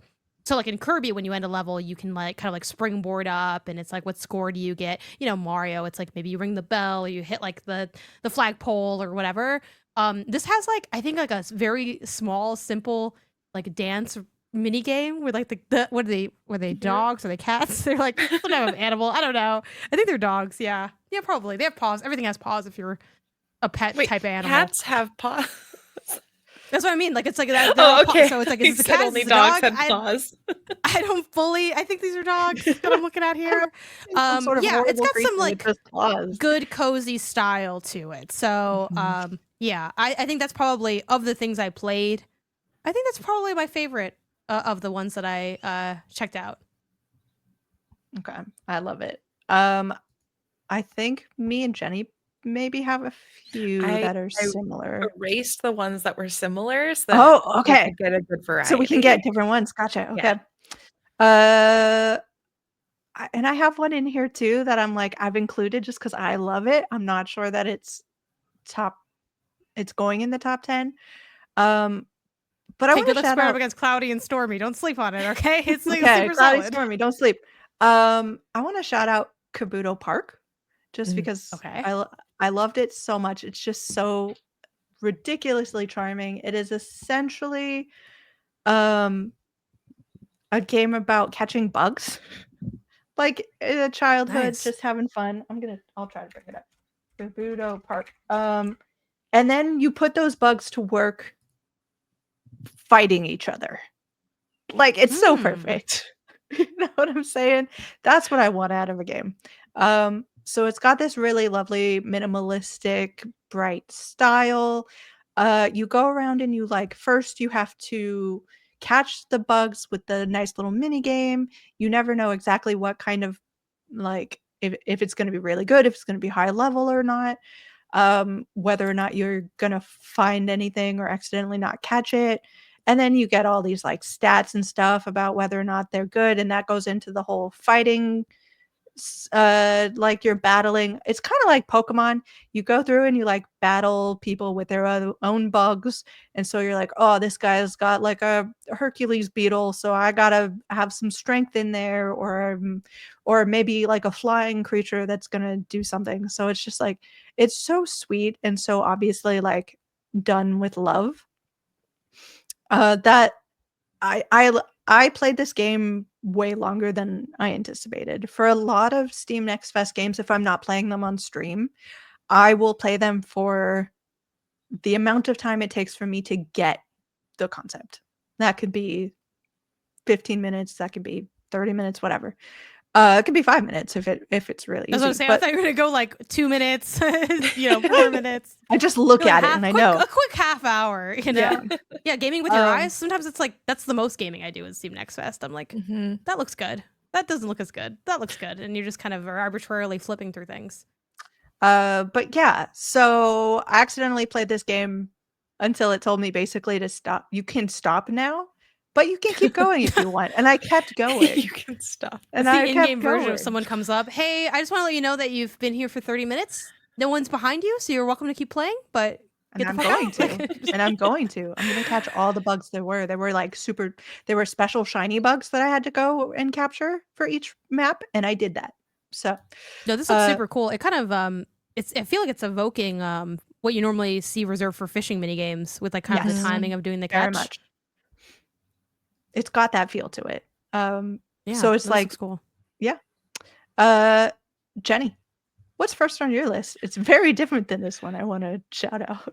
Yeah. The first one, it's not necessarily number one, but it is definitely one of the more memorable ones, is a game called Centum. It's developed by Hack the publisher and published by Serenity Forge. And I genuinely could not tell you what the story of this game is. It was so confusing, and I think intentionally is so, like, you don't exactly know where you are. You're supposed to be questioning the nature of reality, the nature of the narrator. But essentially you open and there is an OS, and you can click on it and open what then becomes this sort of escape room psychological horror situation. And you're meant to try and escape from this prison, sort of scary, not quite Lovecraftian, but perhaps like Lovecraftian-esque creatures and entities will speak to you, and they're very philosophical. And it's one of those games where I'm like, I don't know exactly what's happening, and I'm clicking, but I'm really interested in finding out more. And it's one of those that seems like it will probably do a little bit of fourth wall breaking, because when you finish sort of the first round of the demo and you quote unquote escape the cell or the loop, you are back in the OS, and it's like, don't open this app again. Like, don't do it. We're done. And of course you can open the app. So it's like inviting you to like pursue secrets. And I love that. So, it's hard because I don't know where it'll go or what it's trying to say, but it's just very interesting. The art style is like pixel art, like quite high fidelity, like in terms of detail. Like, it's not like 8-bit, it's pretty pixelated pixel art. And the OS itself, yeah, it just looks like a Mac OS. So really interesting, very weird. Good if you like uncertainty and psychological horror. I have played this It's- before. There's a preview that I've done for this, and it's freaking weird, and I absolutely loved it. And it doesn't make you feel good. So Yeah, I also played this before, and it is interesting. I do worry that me and Mike might not be able to play this game. It might be too much of a smarty kind of situation. just let it It's happen. like, find this one piece of paper in this room. It's literally somewhere here, and I'm like, hey, where is it? I feel like I had a hard time with it. But yeah, visually, it's not quite as, it's weird to say high fidelity, but it's not quite as high fidelity as this, but it's kind of reminiscent of Norco. If you Yeah, and exactly. it's not as like packed visually, but it's got that vibe. Yeah, interesting game. Yeah. Janet, do you want to shout out? I know we're bumping up against time here. Do you want to shout out all the rest of yours very quickly? Yeah, sure. Okay, so I'm gonna go with Out and About. I didn't play this game that long. I wish I'd played it longer to speak more towards how the general adventure aspect of it goes. But what was really interesting to me about this, it is generally control like solidly, so I'm optimistic about the full build. But what's cool about this is it's a cozy like exploration, foraging kind of game. But what's sort of like a fun little angle to it is it's using like real world information. So what drew me to this is it felt like it was kind of invoking, in terms of like analyzing a plant, similar things that I really enjoyed in games like Strange Horticulture, but bringing in like this fun real world application. They do have a disclaimer of like, don't sue us if you eat a plant that we told you could eat kind of vibe, but it's all based on like real stuff. So it's like, oh, this is what chamomile is, and this is what it's used for, and this is what it looks like. Can you find, the almost like in an elevated doorway? It's like, okay, well, find which one's the chamomile. Oh, it's this one. Okay, great. Harvest the pieces by like snipping it down and collecting the pieces and then like bringing it back. So I just like that emphasis on foraging and really leaning into what if we just went really deep on that aspect? I think something that's important, not always necessary, but that can be important for games to sort of do is kind of have that layer of like, well, what makes you like more differentiated? I think that's something we're all kind of craving in a space, especially one that gets as flooded, for lack of a better term, as like the cozy adventure open world game. It's like, okay, but this is what makes it special, what makes it different. It's a quick pitch, it makes sense, it's interesting. So we'll see if they deliver on the full build. But I thought that one was super cool. Another one I want to shout out is Your House, which is coming out super soon. Comes out March 27th. Play a little bit of this one as well. This is basically an interactive book. Like, I don't know how wild the gameplay aspect ends up getting. Maybe it does start to elevate and you have like bigger set pieces that are positioned to you. But basically, like, you start the game up and you are like quite literally reading a book. Like, if you go, Jill's that third screenshot, it's like the text of a book and you're just reading through that. But then there's like a photo that might appear. And it's like, oh, you can click into that photo and there's interactivity there. Or, in the book it says, or the story, it says like, oh, there's been a postcard and you like can click into the postcard and rotate it and read through it. So I think there's a lot of potential in that application. So I'm looking forward to that. But even outside of that, it just seems like a potentially cool story. It's like, okay, I sit here and I'm reading this and I'm having this like different level of interactivity than you're used to having. So yeah, that one was really interesting to me. And then some quicker shout outs because they're very like straightforward games. Cypher is one of them. It's spelled Cifheur. And they're like, I forgot the name for them, these types of puzzles, but they're like the decoder ones where it's, you have letters, but the different letters stand for, Z is actually Q, A is actually T. And you're just solving what the phrase is. And the phrases are all taken from like famous quotes from people. Again, that's the game. If you like those kinds of puzzles, you like this game. Very straightforward. There's not like additional narrative. There's a little OST of old-timey music and a nice typewriter interface, but that's what it is. Only ding against this one is when you solve the quote, it's like, boom, next puzzle. I'm like, you're not going to let me read the quote? And I was heated that I could not read the quote once I had filled it all out. But it's fun to do. There's also a harder mode if you're hardcore into these that doesn't tell you like when you get them right. I was just playing the regular mode, which says like, oh, this one is correct, this one isn't, whatever. And then again, another like very minimal type of game, bilingual crosswords. This is a game that is cool if you are already learning like a second language of the languages they offer. I forget offhand how many languages they offer. Spanish is one of them. I know French is one of them. Again, this isn't really as gamified as like it could be. It's like a little bit more in that almost like brain age realm kind of thing. But it's important to note, again, you already have to kind of know some of the language because when I downloaded it, it was like language learner game. I'm like, cool. And I'm like, you got to know, you got to kind of know the language a little bit. But basically what it is, it's a really cool idea. It's crosswords and the hints are the word like in English, if that's your first language or the native language you're using. And then it'll have like it in Spanish, which was the one I was using. So it'll say something like house. House is like one down. I'm like, cool, that's casa, boom. And then you fill in the other ones. And there's like a little bit of a hint system and some other things. I think it's a little rough around the edges on some elements of UI. But yeah, I just think it's kind of like a cool pairing. I'm always sort of looking out for these games. I know I got to go back and play that Japanese photography game that came out I think a year ago. I never got to that one. But I also played like Noun Town and like, so I'm kind of like interested in those kind of modern edutainment games and what they do with it. So yeah, it's a fun little thing to pair if you're already in the, you're burned out in Duolingo and you're like, can I get something else? It's like, this could be something else. So yeah, those are my shout outs. Okay, so I'm going to throw Cloudy and Stormy up the top here. So yeah, I'm cool. That's definitely on there. That's your number one with a bullet for yours? Yeah, I'm gonna say yes. Okay. I'm gonna say yes. With the caveat again, I didn't come out with like the highest of highs, but of what I got, yeah, I'm gonna put that up there. Okay, I'm gonna stand by that.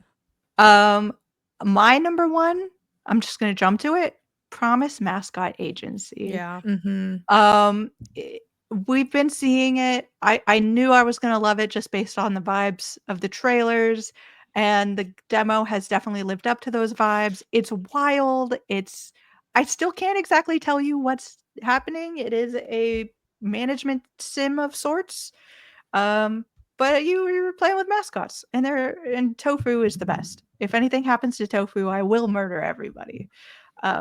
So yeah, I am going to definitely put Promise Mascot Agency up at the top of our top 10, but I also want to shout out Duck Detective, The Ghost of Glamping.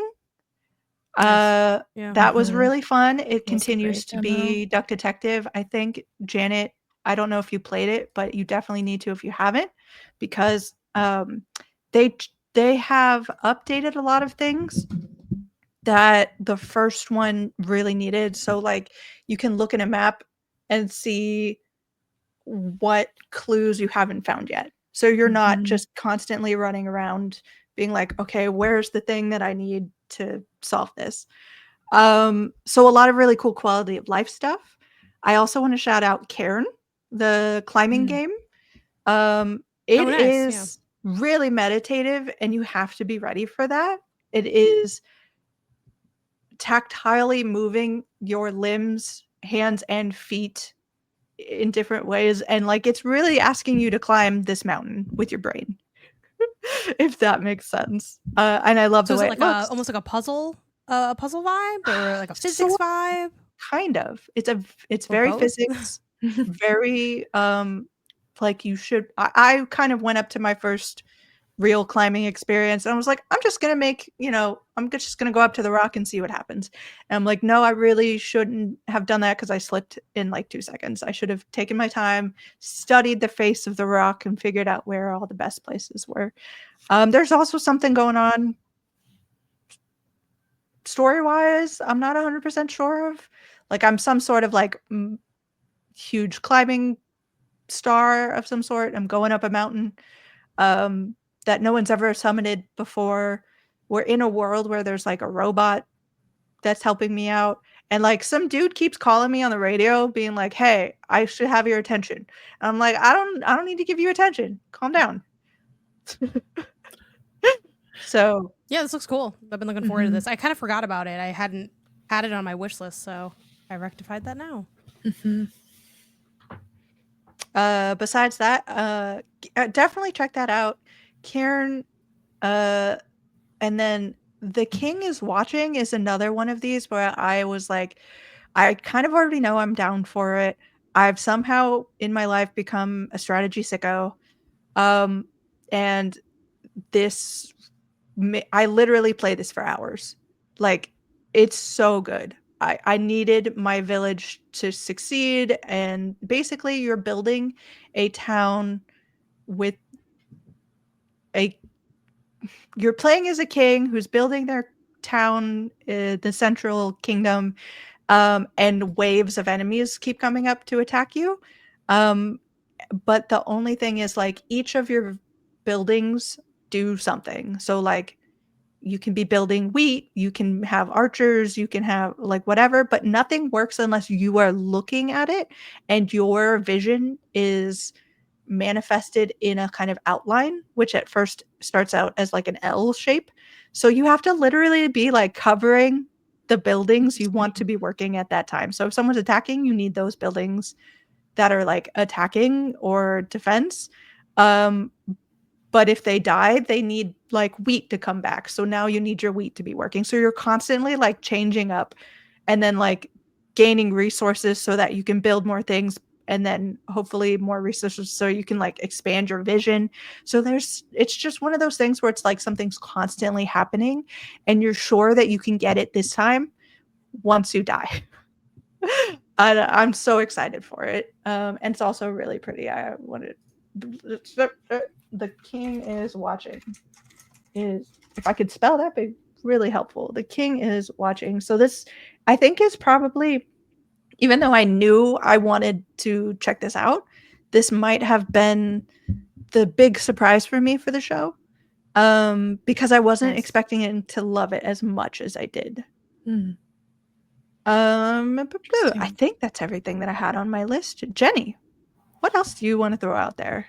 Okay, I tried to narrow it down. So yeah, this is tough. But a big surprise for me, which I feel like maybe you all got hands-on with it, but I hadn't tried it yet, was Wheel World. Mhm. I was surprised because I do not like racing games almost as a rule.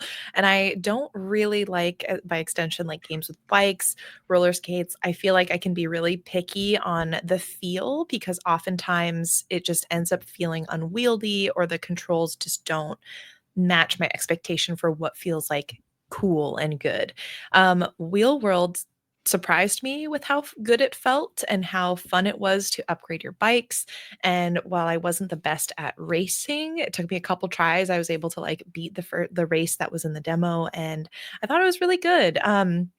Loved the color palette. It has kind of a, if folks are familiar with Sable, it has that sort of art aesthetic with a slightly brighter, cooler color palette, which I thought was really nice. And it's just like a fun story. You're like going around collecting spirits to save the spirit world or something by Mhm. doing races. Did you notice, Jenny?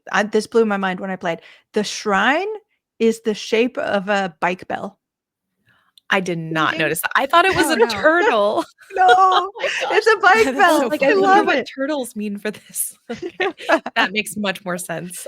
Clearly I'm not I was around looking bikes very much. Yeah, I was looking at my notes, which man, my handwriting is so bad from like months ago to be like, what did I do know from here? Yeah, I think I remember it also like feeling pretty solid. And it having I like the way that the exploration can lean into also like upgrading parts of the bike, which might make like Mhm. racing a little bit easier or smoother. Um yeah, this is like a super solid one. Definitely looking Mhm. forward to it. It's more a little bit more like vibes based than like hardcore racing game. Like that's at least like Mhm. the feeling that I gleamed for it. Jill, I don't know if your experience was similar. Yeah, very much. Yeah, which that worked for me. I think, yeah, I can't speak to if like a hardcore biker or racer would love this, but as someone who is not usually a fan of those genres and that kind of gameplay, I was like very pleasantly surprised by this. To go through another one, Angeline Era, which I have been loosely watching. This is by the folks who did Anodyne and Anodyne 2, which I really enjoyed. And they're also, I believe, making slash publishing the Danchi Days, which is a very different looking like pixel art, sort of wholesome-esque adjacent type of game. So this was really cool to see. They have two projects going on. Angeline Era is what they're calling a bump slash action adventure. I have never played this kind of game, but from what I have read about it, it seems like it is a subgenre that I just never knew about. Where as you move through the different dungeons in this game, you bump into things and that's how you attack. And the gun only shoots in one direction. It shoots vertically or like up on the screen. So you have to be a bit strategic in how you're moving and sort of where you're positioning yourself as you're dungeon crawling. Um, and the rest of the game is also combined with dungeon crawling and then open world exploration. And so as you're going through the world, you can investigate tiles to activate events that provide sort of a little mini game essentially that you can do to discover things. And then you see bosses and like other encounters in that open world. Looks very PlayStation 1 and 2 era, very like kind of rough polygonal art, but that's like the kind of charm that I've been craving, that nostalgic PlayStation era. Mhm. And the universe, while the story was very kind of rudimentary and not very polished for the demo. The devs have talked about doing a lot of research and writing that immerses like Irish culture, fantasy, like a Oh, lot yeah. of like sort of bringing in a lot of religious iconography to create this like really fantastical adventure with a lot of mystery. So I'm excited to see where the story goes. Anodyne was really great, so I have full faith that they're going to be able to take this in a lot of fun places. Um, so highly recommend that one. It's a little rough. It took me a second to figure out the game, like the mechanics, but very fun. And then okay, Bundle of Joy. Super rough art. Honestly, the controls took me a second because they kind of switch placement like between sort of where you are on the keyboard. But Bundle of Joy is basically WarioWare, but about parenting. Um, You play a bunch of mini Nice. games. Each mini game is associated with something you have to do to take care of your newborn kid. And what I loved is that you have these really silly, very relate. I'm not a parent, but like I've taken care of my nieces, so I can kind of say that I have a taste. And this very felt very relatable. But also they immersed throughout a story about being a first-time parent during COVID, especially like the initial lockdown period and what that was like. And so you have a stress mechanic where if you have a bunch of stress, you have to like do things like take deep breaths to try and calm down, reflect and like talk to your partner. This is one of those games where I'm like, I had no idea this existed.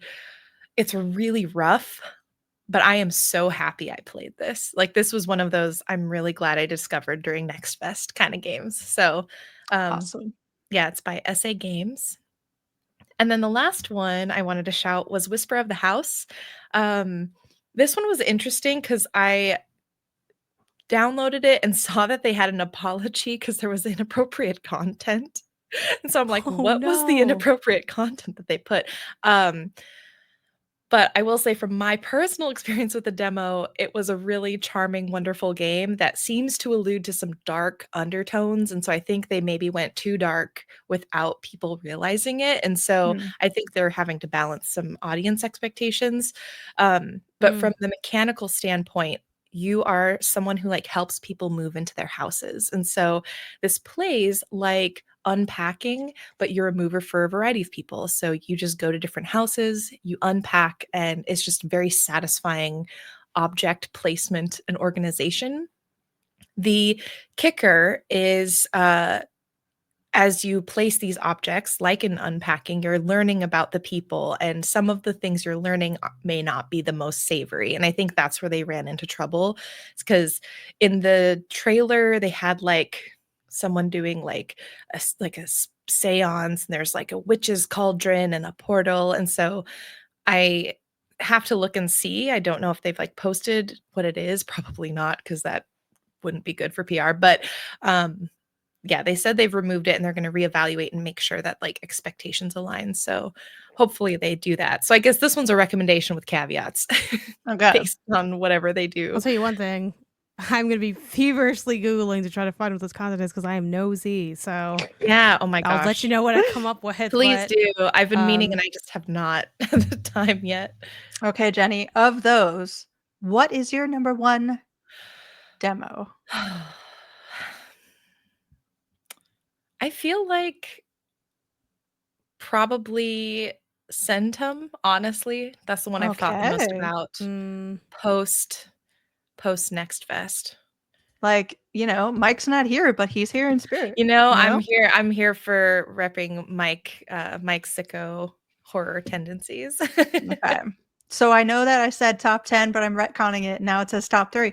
The Indie Council's official top 3 Steam Next Fest demos are Cloudy and Stormy, Fantastic Adventure, Promise Mascot Agency, and Centum.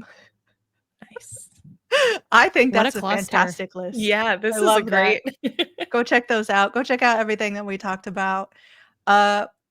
Janet, do you Yeah. want to very quickly run through, or do you need to bounce?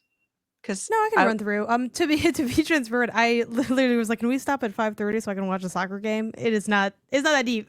yeah, yeah, we can she go. has We to can go a little go bit over, but I like appreciate. fight the tornadoes that Mike has Yeah, I started. appreciate the honoring of my requested time. Yeah, I can go through what I've been playing. I worry that I'm missing stuff, so I will grab some stuff and backlogged if I am. But I'll start with Keep Driving. It's funny, I had to dig back to. I'm like, have I mentioned this game yet on here? I could not remember. I had to look at a couple previous episodes. Yeah, started that, finished it. It's like a multiple runs kind of a game where not just like Grun, but similar to Grun. You kind of get the different endings, and there is that look of just like, I should fill out all of the different endings. So, but it's also it's longer to do a run and Keep Driving than it is in Grun. So it's like, okay, I'm gonna give myself some grace there. I'd love to come back and play more. But for context on what this game is, it is a road trip game that takes the form of an inventory management sim slash very, very, very casual card battler. Don't get scared. I don't know cards either. It's not that intense. It's very similar to Signs of the Sojourner in terms of its card battling mechanics, which is to say it is iconography based. So it's a lot of just, you have a card that has 2 blue circles. You have to defeat this thing that has 2 blue circles. You line it up. Now it's done. There is still strategy in it, so I don't want to act like it's, a mindless experience by any means, but it's just not it's not like too hard to understand what's going on. On that point though too, it definitely is played better with like a mouse and a keyboard. The controller support is coming, it's not here yet. I did struggle through it on Steam Deck because I just hate sitting at my desk. So I had an Xbox controller in one hand and a mouse in another, and I just rigged up my own kind of situation because I didn't want to have to sit at my desk. So you can play it on Steam Deck, but it's a little, Did you not rougher try on the edges in that regard. The touch screen? Yeah. I did, but like I didn't really like how it's not like it was badly implemented, but I just felt like it was a little bit too easy to like low key mess up a little bit. Okay. And I didn't want to risk that because I was incredibly emotionally attached to everything in this game. This game is incredible. It is honestly, I think, my current front runner for my game of the year. I know it's only March, so it's a little silly to be like, and I haven't played Citizen Sleeper 2 yet. But it's really incredible. It's got an amazing licensed soundtrack from different like indie and alternative artists that like totally encompasses the vibes of like a summer, like I forget if you're post college or you're young, and you're trying to the initial setup is you're trying to get across the country to go to like a music festival with your friend, but along the way you can pick up like hitchhikers, and then through that and other instances of things that happen while you're on the road, maybe you do something else with your summer. So for me, my run was going up to this like the top of this mountain to like check out this view because I picked up this hiker and he wanted to go, and I was like, cool, let's go. But it is such a cool game. I'm gonna try to again be brief for one sake of time. Two, hopefully we talk about this game more throughout the year as more of us continue to play it and we just kind of revisit it. But it is really cool in that it's such a casual implementation of narrative that I am so invested in, because it's a lot of, you're in the car and like you might have like a fleeting thought, and then you like choose what fleeting thought you have, and it's like little narrative flavor. Then you pick up the different people and they have different abilities, but they also have just like different little things they'll talk about. They'll also talk amongst each other like, hey, where'd you get that hat? It's like, I don't know, like my stepdad's girlfriend gave it to me. It's like, oh yeah, cool, like whatever, And there's also just a lot of surprises in the game that, again, I don't want to give it away because it's like such a story-based kind of experience, but there were like quests I've gone on where I was like, oh man, when I started this quest, I had no idea where it would end up, and it was like such a fascinating, ride for, pun excused or whatever. Yeah, it is just like such a cool game. And I think the last thing to, I guess, allude to is, again, half inventory, half like card battler. It's a lot of you have like these different meters, like your energy, your gas, your car's durability. And I don't know if I'm missing any other meters, Jill, that it has. As your human energy. Yeah, I had that one. I think that's maybe kind of it. You can also get like status effects and stuff too. So yeah, like what is so cool is you're also like negotiating these different, you have money. It's like as like a element as well, and you're like negotiating these different meters in interesting ways. So you're like, okay, well, like for me, like I was burning through energy and then re-up. It was kind of like real life, honestly. It was very telling when the way I played this game. I'm like, we'll sleep when we can, but we're just gonna keep knocking back coffees, and then you have all these buffs and debuffs. And I think what's so cool about this game is that the debuffs feel like narratively and lore meaningful. I kind of hate when a game's just like, well, we have a debuff so that you can't just be OP or whatever, but this game's really more thoughtful in its implementation of that, of like, oh, well, since you haven't slept in a while, even though you have the energy, you burn through energy maybe more. And there's just like these really smart things done. It's just like, it also looks gorgeous. You can customize the car and upgrade like the different parts and stuff. And there's like different things that might make you lean on the customization, whether it's like your play style or maybe a quest line. Like there's a race that you can go on, but I could never do it because I didn't have the cage for my car. And I was Googling where to get caged, but no one's written any guides on this because it's an indie game. So I'm like, I guess it's 1995 and I just got to figure it out on my own. I got to a place where I could buy the cage and I didn't have the money to buy the cage. And I was like, yes. And then it's also really far from where the race was. So it was like, so it's just, it is such like an immersive, fun time, like the wild stuff that happened. You know, Jill, I know you talked about this game before. I mentioned my time stuff, but if you have any stories of the road that you want to regale us with, I feel like this is such a personal stories game, despite the fact that we can all kind of have like similar runs of like, oh, this is the one where I dropped off the guy and his sisters or whatever, but like it feels so like, oh no, this happened to me. Like this is my life. Very much. Yeah. No, yeah. and I 100% agree with you. I think this is going to be, even at the end of the year, one of the year's best games. Yeah. Citizen Sleeper 2 does hit a ring above for me, but this is not a game that you should miss at all. Yeah, I remember just playing the demo and feeling like this is a game I will spend a lot of time in, and I haven't gotten to it yet because like Steam Next Fest and work and everything, but this is one I'm very excited to just immerse myself in because it feels very like Oregon Trail of our time almost, where it's just like you're on this trip, you're setting yourself up for these like little moments on the way, and that sort of, what is it called? It's not like you're like generating your own narrative every time. I forget what the dev term or the mechanical term for that is. It's just really fun for me.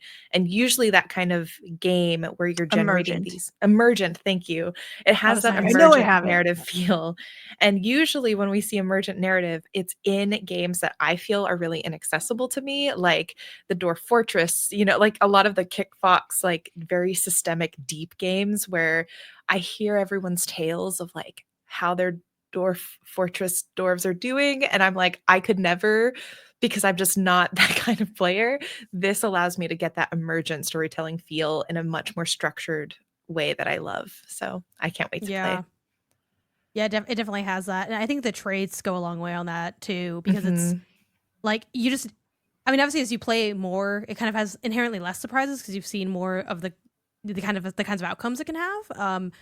But playing for the first time and really, you know, feeling broke. So I'm like, oh, I found a place where I can work. So I'm going to work a lot. And then at one point, I forgot if someone tells me it or if it just like appears, it's like, you're working like on your summer vacation. And I'm thinking, like, I need this money to make this trip. That's really important. And like stuff happens while I'm working. And I'm like, oh my God, this kind of hits me hard because I missed this big thing because I was too busy working. And then they gave me the workaholic trait. Yeah, I got that. Oh I got that. Like, you know, I need the money. Just felt like, I think what's cool about, and this is something that like, I'm not against like stories that have a message they want to send and they send it. You know, Celeste is one of my favorite games, and it's very much like, we have a message we want to send and we're sending it to you, and I'm like, message received, and it's a great game. But there is something fun about like a game like Keep Driving that has many messages that may surface, and like the one that's intended for you will appear, and I'm like, oh my God. And just like it's such a great game. I really love it. Don't drink and drive, kids. That's number one. Yeah, and honestly, I tried doing that run because it was in a cheat. They're like, the person I was with, like one of the hippie girls was like, hey, you just drink on one of these runs. And I'm like, you know, I got the bottle of wine, let me do it. I drank, everyone got mad at me. I couldn't handle the stuff on the road because it was going too fast. And I just, you know, and it was, yeah, it's got so many cool things like that. Yeah, I love that game. Other quick nods, Lost Records, Balloon Rage. I did tape 1. That is Don't Nod's latest game.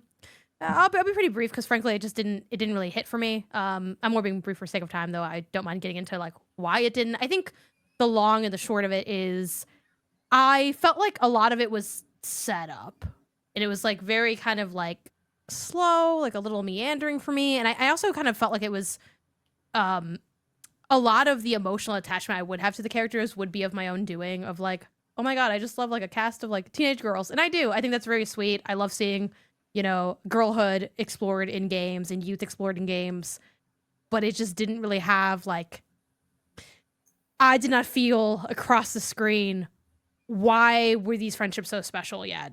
I think we could get there, but I didn't really feel that in this tape 1 from Bloom and Rage.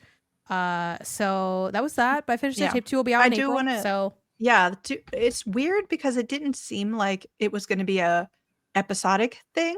I feel like that was a later development that just they're like, surprise, it's going to be 2 things. So I'm wondering if it was intended for you to get both sides at the same time, so it didn't feel that way. But yeah. Yeah, I'm not sure. I know they at one point delayed when tape 2 would be, and I know they're like looking for like feedback and stuff, but I imagine the feedback is more, I don't think they're gonna be like, someone didn't like the story, let me lift the whole story up and redo, you know what I mean? I'm sure it's just kind of like implementation and little fixes here and there. Not that it's little work, but like small changes, it kind of reminds me of like when we talk about delays, like there's always that conversation of like, oh well, if it's gonna make the game better, and like sure, yes, but also like it doesn't automatically mean your game is inherently getting better. Maybe your game's just getting finished. It's like that's also a possibility. So yeah, definitely something to be mindful of. And then the final nod is just that I have finished. All of my games don't have like real credits, so everything has quotes on it. Lonely Mountain Snow Riders. I did hang up my hat slightly on the Black Diamond Mountains. They're really hard. They take a long time, and also I think I know that a PS5 port is coming. It's hard to remember. Did they say that? Or did everyone on Reddit say that? You know what I mean? Like, was it just kind of like, it's in the ether? Or slash is it assumed because the other games did? So I don't remember offhand how official that is if anyone wants to, grab that. But if and when it does, I feel like that'd be a great platinum if they offer that. It is an incredible game. This is a game that, like, it made me so emotional playing through this game and finishing and finally writing on Credits Mountain, which you can do just from the menu at any time, but I was saving it for the end. And I was so moved by this game. I was like, is something wrong with me? Am I going through something and I don't know about it? Because I was so, like, almost moved to tears because I think it's so beautiful. I think the movement and the experience of, like, moving through space and what they created and the thrill of the slopes and the intrigue of the different passageways, like, I think that was so beautiful that I am emotionally moved by a game that literally has absolutely zero story. I love it. And I feel like that doesn't get talked about enough, where it's like, and this is my thing I'm always having beef on, where it's like sometimes narrative games will just be like, this is a sad thing, so my game's sad, so it's moving, so it's good. It's like, you can show me sad stuff all the time. Like, I don't know. That's not enough. Here it's like the opposite almost. They don't give me anything, but I'm just like, man, this was like low-key kind of moving because it was like so cool. Maybe I'm just like a little fucked up, probably true, gotta acknowledge that. But even if you're not a little emotionally damaged, I think you might enjoy just this is a fun physicsy racing game. Also totally acknowledging that not many people in like a problematic way, but plenty of people have been like, I tried playing it and I don't know, I didn't really like it. I kind of just felt like it's some people don't really like, one, the kind of feel of it, and two, the how easy it is to kind of crash in the game.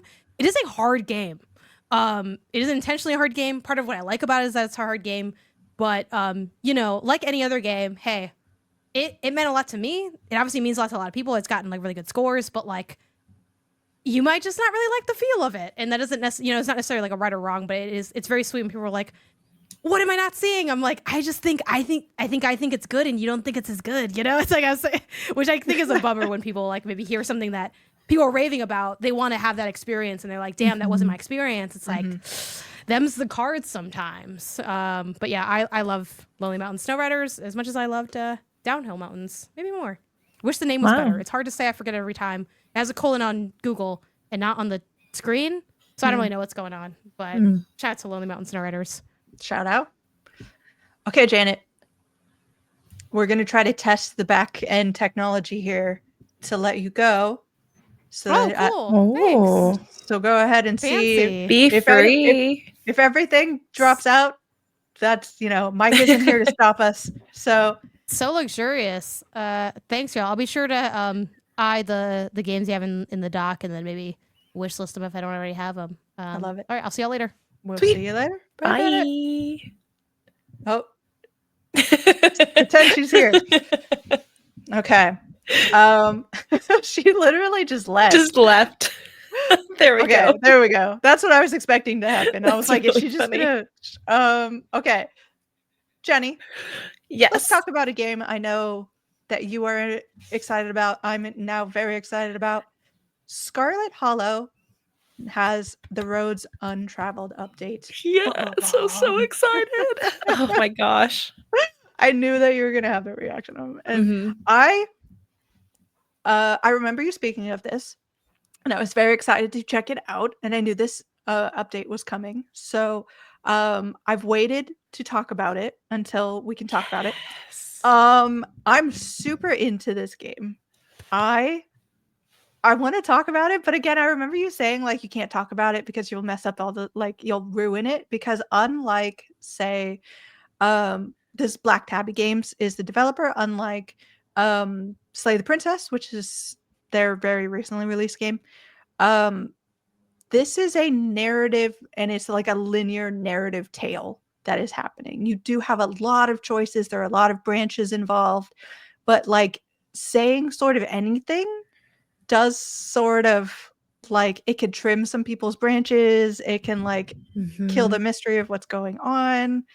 I am still in chapter 4, which I believe is the last chapter that's out right now. Yes. Yeah. But like I keep meeting people that I'm like, oh, I really like you. I turned someone down romantically. I'm just like, I wasn't feeling that from you. I'm sorry, I wasn't having that connection. Wow. I'm trying to be friends with my somewhat taciturn cousin and trying to figure out why she feels the way she feels about things. I need to know. I think Jenny and I are probably on the same page. Did you save Gretchen? Oh my gosh, yes. Okay, thank you. I Yeah. was like, I think that's Of where course. that's Yes. the most important thing to me. I will Yeah. never regret saving Gretchen. Yep. Like, I don't care if everybody I don't care if this town just immediately got nuked. I was going to save Gretchen. Yeah, there's no doubt in my heart. So for anyone who hasn't played Scarlet Hollow, for some context, came out in early access in 2021. And it was real quiet there. The team went on to make Slay the Princess. Didn't really know what was going on until like last week. The game still had the little warning of like, this game has not been updated for like a year. But they've done a huge update with lots of script changes, new animations, lots of new like narrative branches to follow. So it's a really good time. It's still in early access, and we don't know when it's coming out of early access. But considering all of this attention, I'm assuming we're going to get that news soonish, sometime this year. Is like I'm not I saying it's know. coming out this year, but we're definitely going to hear the news of when it's coming out. Yeah, I know they've been very hard at work because the early access is like they've been releasing like a chapter periodically for a very long time. So yeah, and I think I can't remember. I think Tony, one of the devs, was saying they did a word count and they have like equal or more words than like Skyrim already or Yeah. something like that. Like it's kind of ridiculous how much they have because they have done an absurd amount of work with the choices that you can do as a player and the branching. Like there's just so much branching. It's kind of again really absurd is like the big word that I would use to describe what they're trying to do here, but it makes the game so much fun and so immersive. Like, and now I'm sort of like, oh, I wish I'd gone back and talked to this person more, because like I would have liked to romance that person, but I was like, okay, going back, the story of this game, it is unlike Slay the Princess, which is a lot more sort of looping. This is very from A to B. You are going up to the town of Scarlet Hollow for your aunt's funeral. It's kind of your mom's side of the family. Your mom is dead, so you don't get to talk to her about what's going on. And your mom and them didn't have a great relationship, kind of like estranged family. And so you're going up there to try to like mend some fences, see what's going on, connect with your family. And you're basically like you're staying there for like a week before the funeral happens. And you're just sort of like, let's just see what's going on. And then what's going on is that every single freaking day, some kind of weird, like supernatural manifestation is coming out. This is a ghost story. This is a scary tale. Unlike Slay the Princess, which is a love story, as everyone knows. So I'm sort of like, if I were in this situation, I'd never leave my room again. I would like things are happening out there in the world. It's connected to your family. Your family is like it owns the mines in the area. It's the robber baron sort of legacy family. It's a small town that doesn't have a lot going on, but the things that has going on is things you don't want going on. It's gorgeous.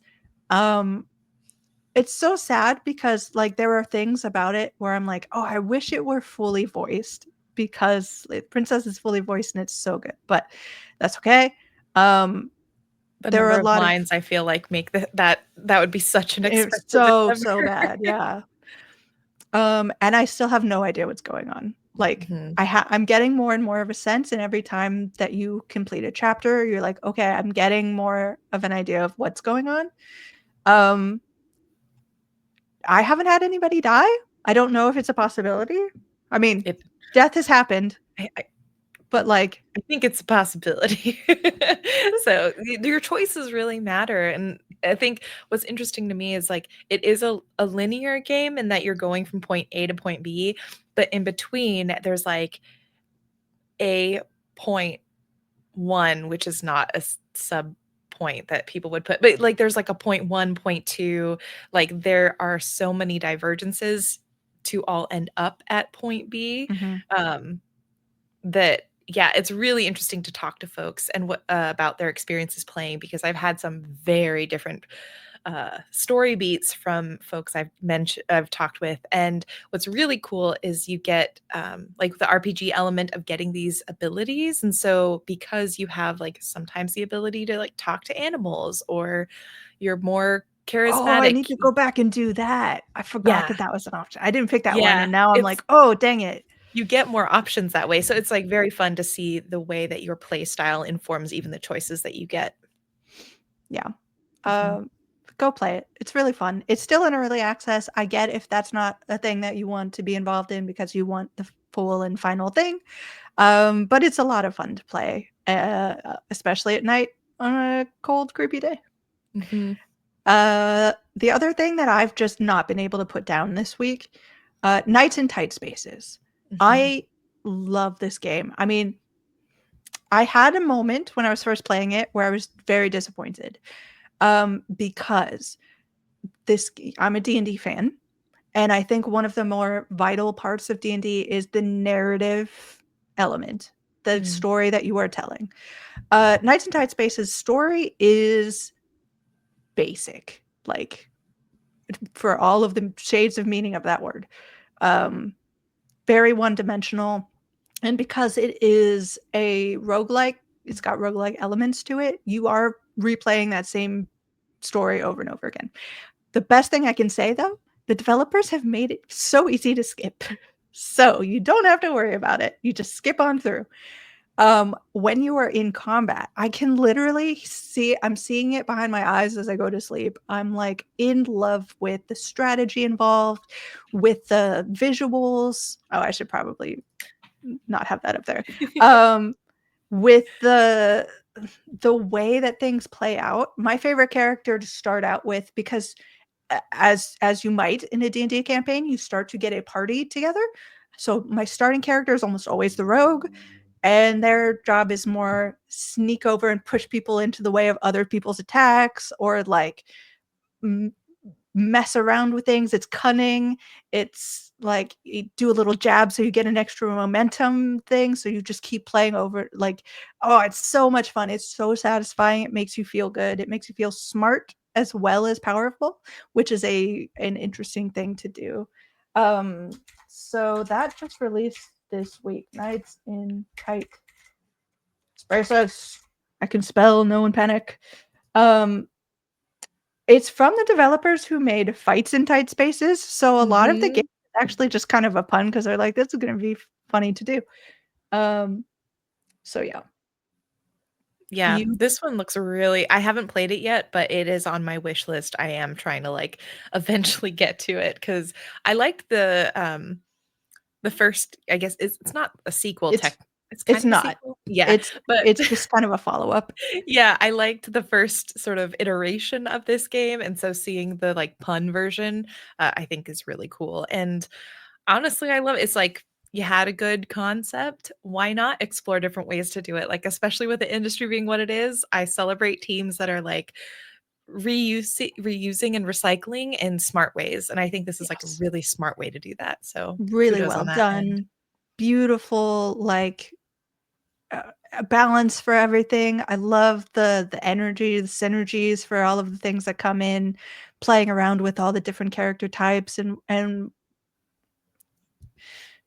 you know, it's so good. I love it. Mhm. Kicking someone off a bridge or a cliff is never not fun. You know, you always want to get to that point when you realize that it's like, oh, we were standing right at a cliff and I have a kick card. You're going down. Like, it's so good. Mhm. So yeah, I highly recommend going to play that because if you're a strategy sicko or not, this is a really easy game to understand the concept of. It is very accessible. Mhm. So Knights and Dire Spaces, go check that out. I think Jenny, do you want to talk about? I've got a game here that I know you've talked about before, and you've put it back on the list, and I want to know why. What's Yeah, going I think on? Sorry We're Closed, is that the one you're referring to? Sure, yeah. Yeah, because I I know think we why. I talked know about why this game Arco, is here. but well, Sorry We're Closed is getting a console launch, Yep. so I was like, "You know what? I recently finished it, but I'm gonna hop in again," and I had fun. There are multiple endings, so I actually got a different ending this time around, and I just really wanted to hype up this game again because, honestly, it came out in, I think, November of last year, November or December. It came out late last year, and I feel like it may have gotten relatively overlooked in a lot of those like accolade spaces. And this game is so good at what it does. In terms of having this unique combat system, I would say, I guess the combat system may be a little bit more divisive, but the developers have put in like accessibility options so that you can cruise through it a little bit more easily, because you switch from third person exploration to first person shooting. But playing through this game again, I was just reminded at how good it is at exploring this concept of love through a lens and with the perspective I have not really seen in games, which is um, about the ways that we can like sort of the lows of love, I guess, and the ways that it can become toxic, and in doing so, also explore what we would love to see in a positive relationship or in positive forms of love, not just with your romantic partners, but within communities. And like, it's just, I really hope people don't miss this game, especially if you're a survival horror fan. I think it does some good things to push the genre forward, or at least like explore different things that don't often get at as explored in this type of game. So just really wanted to shout that out again because I played it again this past week. Yeah, it's real good. It's real weird. Go check it out. Like, really. I think you're right that it released at a time where it was really hard to get not only time to cover it, but even if everyone had played it, probably would have been covered up by some of the bigger AAAs that were coming out at that time. Mhm. And it is coming out on PlayStation and Xbox, I believe. Yep, I believe so, yeah. So shout out to the team. Really good Yeah. job. Um, should I do another one? Go for it. Maybe? So Janet talked about this maybe a couple weeks ago. I finally got into Arco. I am Yeah, not done yet. yeah. Um, I will say it took me a minute. I was very bad at the tutorial. Was it Like the curve? Was it it the was the curve? curve, and it Let's was embarrassing because I was get like, past it. "Oh Like, my god." Yeah, Jenny, the if first time I played that, I was literally at a PAX and I had to have everyone behind me think I was so no, oh my dumb. gosh, I the was like, I stress, cannot figure right? out this stupid curve. It's so rough, and, like, if you can get past that, you will settle into the combat, and it will feel really good, I promise. It's just that Yes, first just get past tutorial. that. Oh my gosh. What I've been really pleasantly surprised is I remember Janet mentioning like the narrative was relatively like light. Um, and I agree that it's light and that you don't have a ton of like very dense text moments. And so in that sense, it is a light narrative. But what the game has done with some of the storytelling really subtly has been wonderful.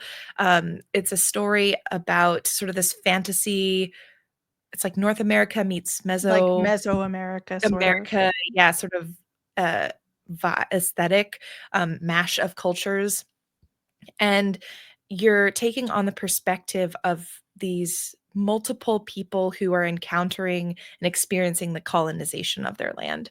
And I love that through a lot of very short dialogue quips, through um, I would say like the environmental exploration and some of the ways that choices are presented and then like the weight of those choices are provided to you mechanically, it forces you to think about the overall story of like what is happening in this world without just barraging you with a bunch of text. But I love a lot of text. I love a good bunch of lore, but it's been really fun to play and experience this story and realize I'm ingesting all of this without even necessarily reading a ton, which has been really great. So I highly recommend this, especially just I would say persevere through that first act. Not because it's bad, just because if you're like me, it may be a bit of a challenge. Yeah. I Yeah. I don't know what it is about that one mechanic that throws me off so much, but, like, Mhm. it's like, once you get into the actual game past that tutorial and you're sort of, like, feeling what's going on with the story and what's going on with the characters, um, it's hard not to love this game. Like, the combat still is a of 2 minds for me situation, um, but They have it's added accessibility options I though, love it. which is great. Yeah, I might go back and play it with those on just to see how if it makes me feel Mhm. better about the situation, for combat because, yeah, that was really what was weighing down my opinion of it, which otherwise would be very sky high because Mhm. it's got such a good personality to it. Look at the characters, look at those little llamas, little Yeah, alpacas, whatever they are. it's I so love them. cute, and it has this, like, 8-bit pixel aesthetic, um, but what was incredible and what I love about pixel art is that if you can get immersed in the story, you will find that that pixel art can still be so expressive and cinematic in ways that would not initially feel like they could be. Mhm. There's a scene, for folks who have played, I think it's, like, the end of act 2, and it's a very dramatic, very, like, Western scene, very, like, intense, and there's a song that's playing, and your character's moving through the village, and I was getting choked up 'cause I felt like I could see the dust, and I could Mhm. see like, I could feel the sun, and it was just so powerful and well done. Um, so yeah, just this is another one I think it's gotten a lot more press and a lot more acclaim, but I think it's still going under the radar for consumers. They've been really vocal as a team about how the game hasn't like sold that well, especially initially, and I think now they've picked up more, but I would encourage people to play this one. Yeah. I wanna jump in and highlight because, I mean, this week has been wild. Yeah. I want to mention this, just on, the 4th alone, we got, like, 5 must-play games, Mhm. and that's only half of what's releasing this week, if if half. Um, so I wanna shout out a couple of games that came out, Everhood 2 Yay. and Grimoire Groves are Mhm. both games that y'all should go check out. Everhood 2 is so freaking weird. It's so weird. I know if Mike was here, he would be all getting so deep into the weeds on it. Um, it's sort of like it gives me vibes of like Pokemon, vibes of like Persona, vibes of like Undertale is probably one of the best touchstones for it. It's It's just a rhythm game too, it's a so like rhythm game. Yeah. I don't know why my soul is blue. Like, you take a personality test at the beginning, and I'm like, "I don't know why. I don't know. Maybe everybody gets blue. I don't know." But, it's so bizarre, but, like, like, one of my notes literally on this game is like, "It's weird AF, but I love it," you know? Mhm. Yeah, the Um, first one, I haven't finished the first one, but I have very vivid memories of playing the first one, and it's difficult, like, yeah. this is a No, it's not easy. challenging game, There's difficulty levels, though, if you wanna, like, good, not worry about that, then awesome. I definitely was foolish and decided, "No, I'm gonna do it." Um, So yeah, also Grimoire Groves it's so indie. It's like an indie game where it's got like witches and planting and gardening, and it's sort of Pikmin-esque. It's sort of you're going in, it's a dungeon crawler, it's a cozy dungeon crawler, which is like a very strange genre to kind of think about, but you are a kind of aspiring witch. You're going into the woods to get resources, to get seeds, to help you go back to the groves, to help plant it and settle the chaos that's going on there. And all of the resources you have helps you unlock things in the grove, which helps you go back into the woods to get more stuff. And it's this really tight, really satisfying loop.